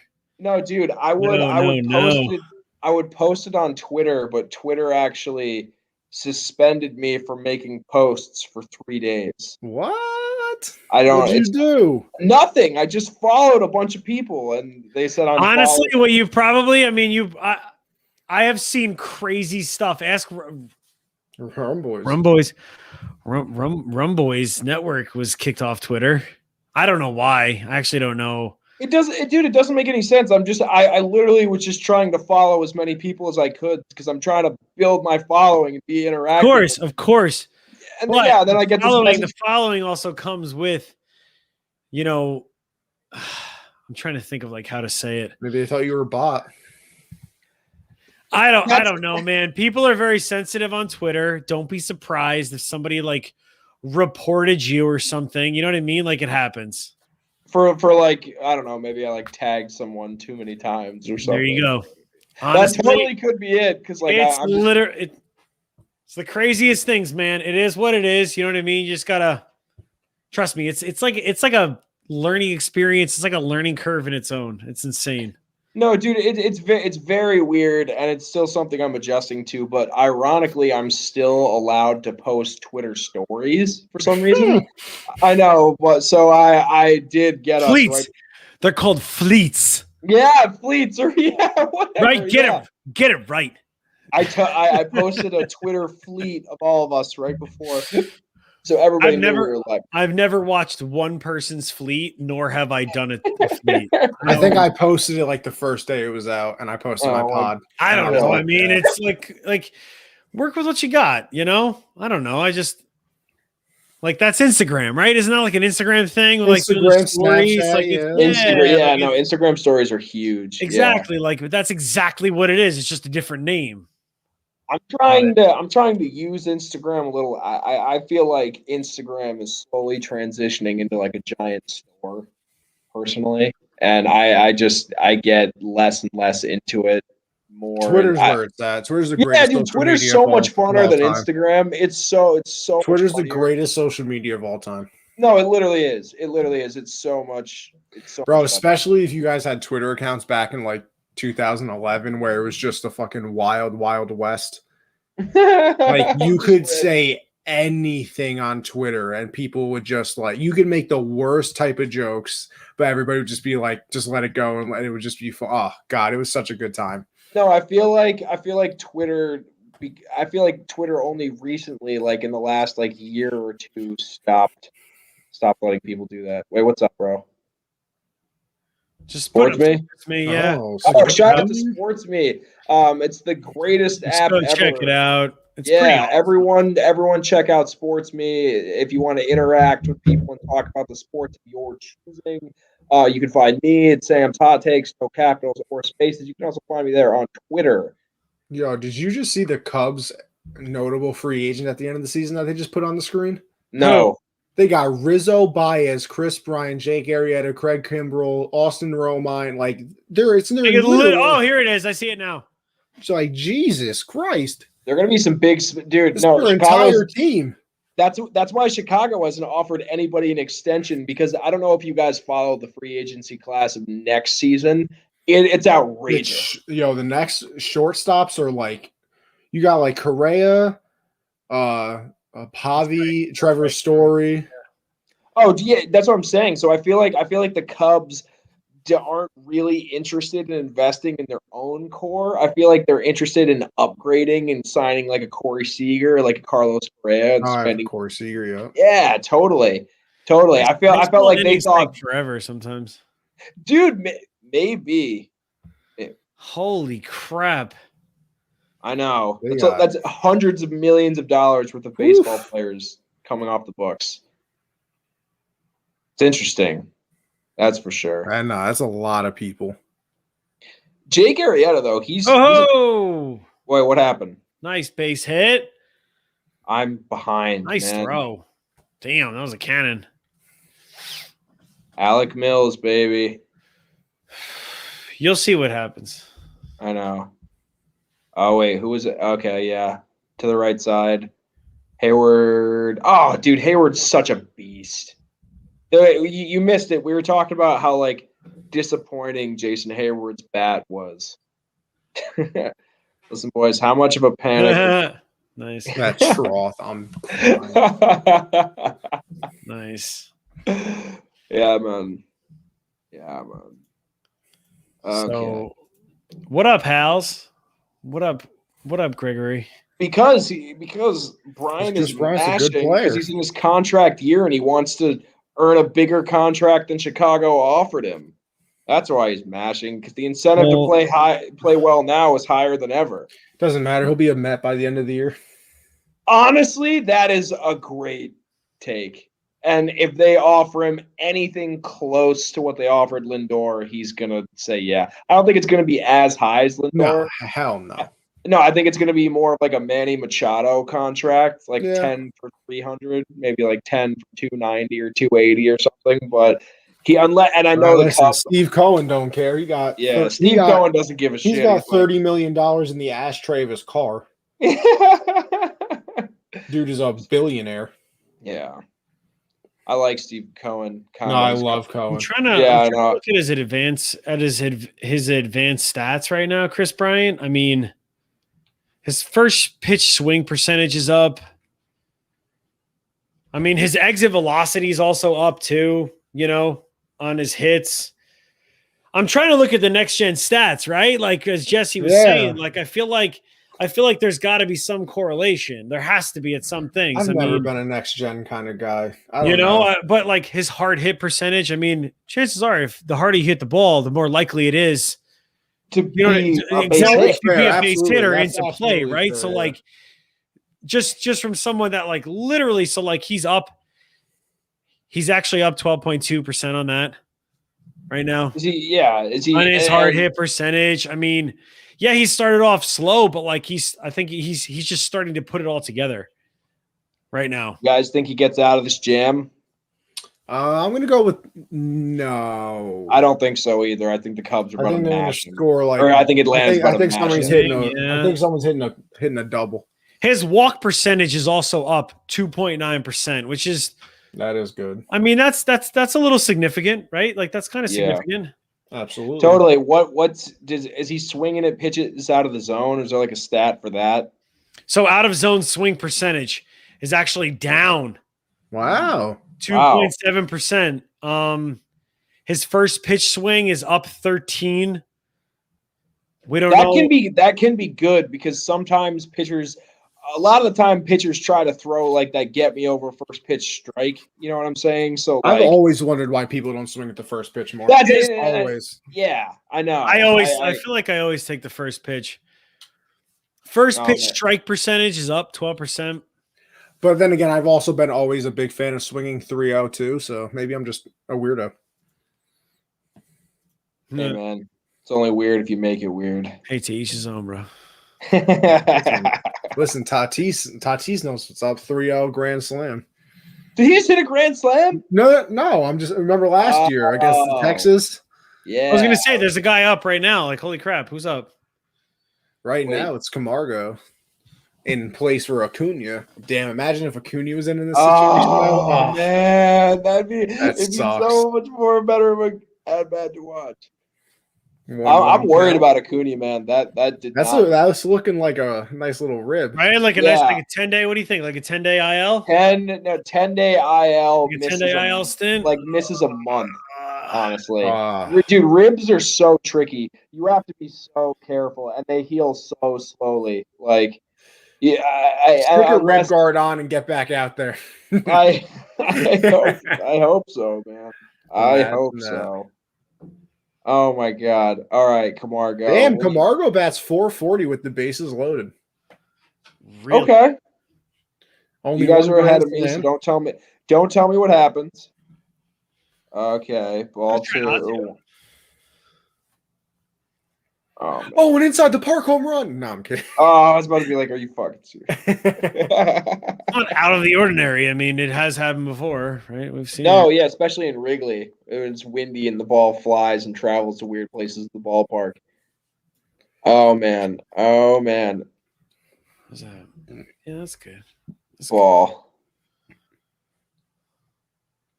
2-1. Is it 2-1 for you guys? It's 2-2 for me. 2-2. Okay. Oh, you're supposed to say no. No. Like, no, it's not 2-2. You know what I mean? Like, yeah. Keep me dancing, man. Oh boy. Okay. What do we got? Because even if he gets a base hit, right, then we got Freddie Freeman up next. That's ideal. Who could open this game? Why? Like, oh yeah. Freddie Freeman, since Acuna is down, Freddie Freeman's the biggest bat in the lineup right now. Wide open. Mind you, if you're ahead in the game, like that's And probably is. He probably saw what happened. I did see what happened. Yeah, he probably saw what happened. Just tell us, bro. No, actually, no. I don't want to know. I don't want to know. Oh, Jake McGee and Logan Webb are on the COVID IL list. I liked Logan Webb a little bit. Yeah, I like Logan Webb too. Dude, I'm high on Jake McGee. K to walk ratio. Yeah. I think that's just because they got the vaccine. Yeah, Jake McGee is probably. I mean, I don't see him closing. Maybe tomorrow. Not closing, but he's a solid setup guy. No. He is the closer. I thought. No, he is.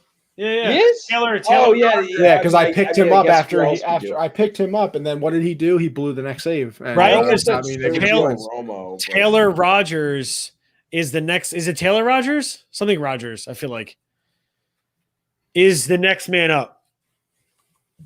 Okay. And they did. He's gotten like 2 closes, I think. Okay. Something like that. Okay. Like, he's done quite well. Johnny Cueto's impressed me as well, but he just went on the. He just also went on the IL. Oh, yeah. That's somebody we missed. Damn. Because actually, yes, he has been doing quite well. Yeah. Nice bounce back story. Honestly. So I'm gonna pull up his stats, and then we'll. Yeah. Cueto. Sounds good.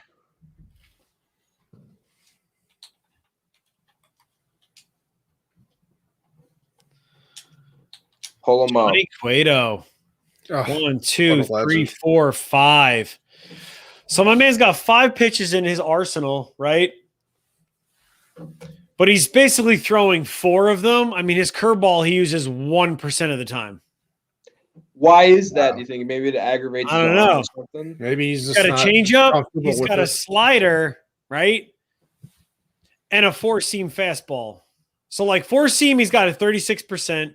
He's got his slider at 26%. His changeup at 25%. So a lot of this is like looking like very kind of like holy crap. Like he's really changing it up. No, and that's probably a part of the that's I don't know, probably contributing to some of his success. Like he his like, dude, numbers are up. This is the first year since, honestly, I think that he's been on the Reds where I've seen even Johnny Cueto be a factor. Like that. He's been pretty bad in San Francisco. This run. Definitely not what you want. Yeah, absolutely not. So it's good that they're milking him these last couple steps of the way. Even though I don't like Gabe Kapler as a manager, personally. I feel like I'm a big. He's asking the over under 8 runs. I go under. So like I'm thinking under 2. Now with Giolito pitching, Craig knows my man Hal's down here. And Evaldi, one of my buddies, and he's hopped on to our NFL AM, and we've. God, I've failed miserably on these touchdown dances of like over under, and he'll literally post. He'd be like, "Hey guys, pick like a guy." You know what I mean? Like they'll like Bogart and Ravi will probably be right. Like I don't know. I feel like this is bleeding under, but I wouldn't be surprised if they scored 9 runs collectively. Because like Giolito's a hell of a pitcher. Evaldi's not bad. Evaldi's not bad, but I don't see him as highly as the Red Sox see him. I could see him go five innings. I could see Evaldi going 5 innings, but I could also see him allowing 9 runs. I definitely could. Which Evaldi's going to show up because this lineup, right? So what does he pitch? He pitches righty, right? Yes, he's a right-handed pitcher.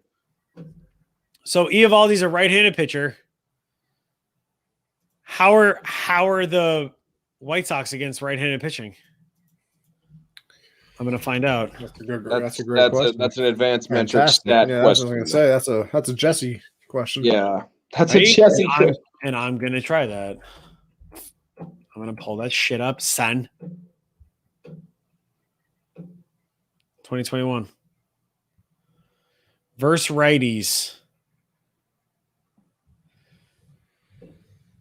So they're batting .223 against righties. Sheesh. And against lefties, they're batting 284. Yeah, so big. I'm really feeling the under now. Yeah, I'm feeling the under as well. I could picture Giolito just like I'd pick the under, and then I'm still picking the White Sox to win though because 14 innings today. That bullpen, both bullpens, got to be shot. no, Here's totally. the thing, exactly, because Kopech is not probably going to pitch tomorrow, so that's you're down one arm at least, right? Yeah, Yeah. absolutely. Especially Bullpen at gotta be 11. If the shot. game's at 11, Oof.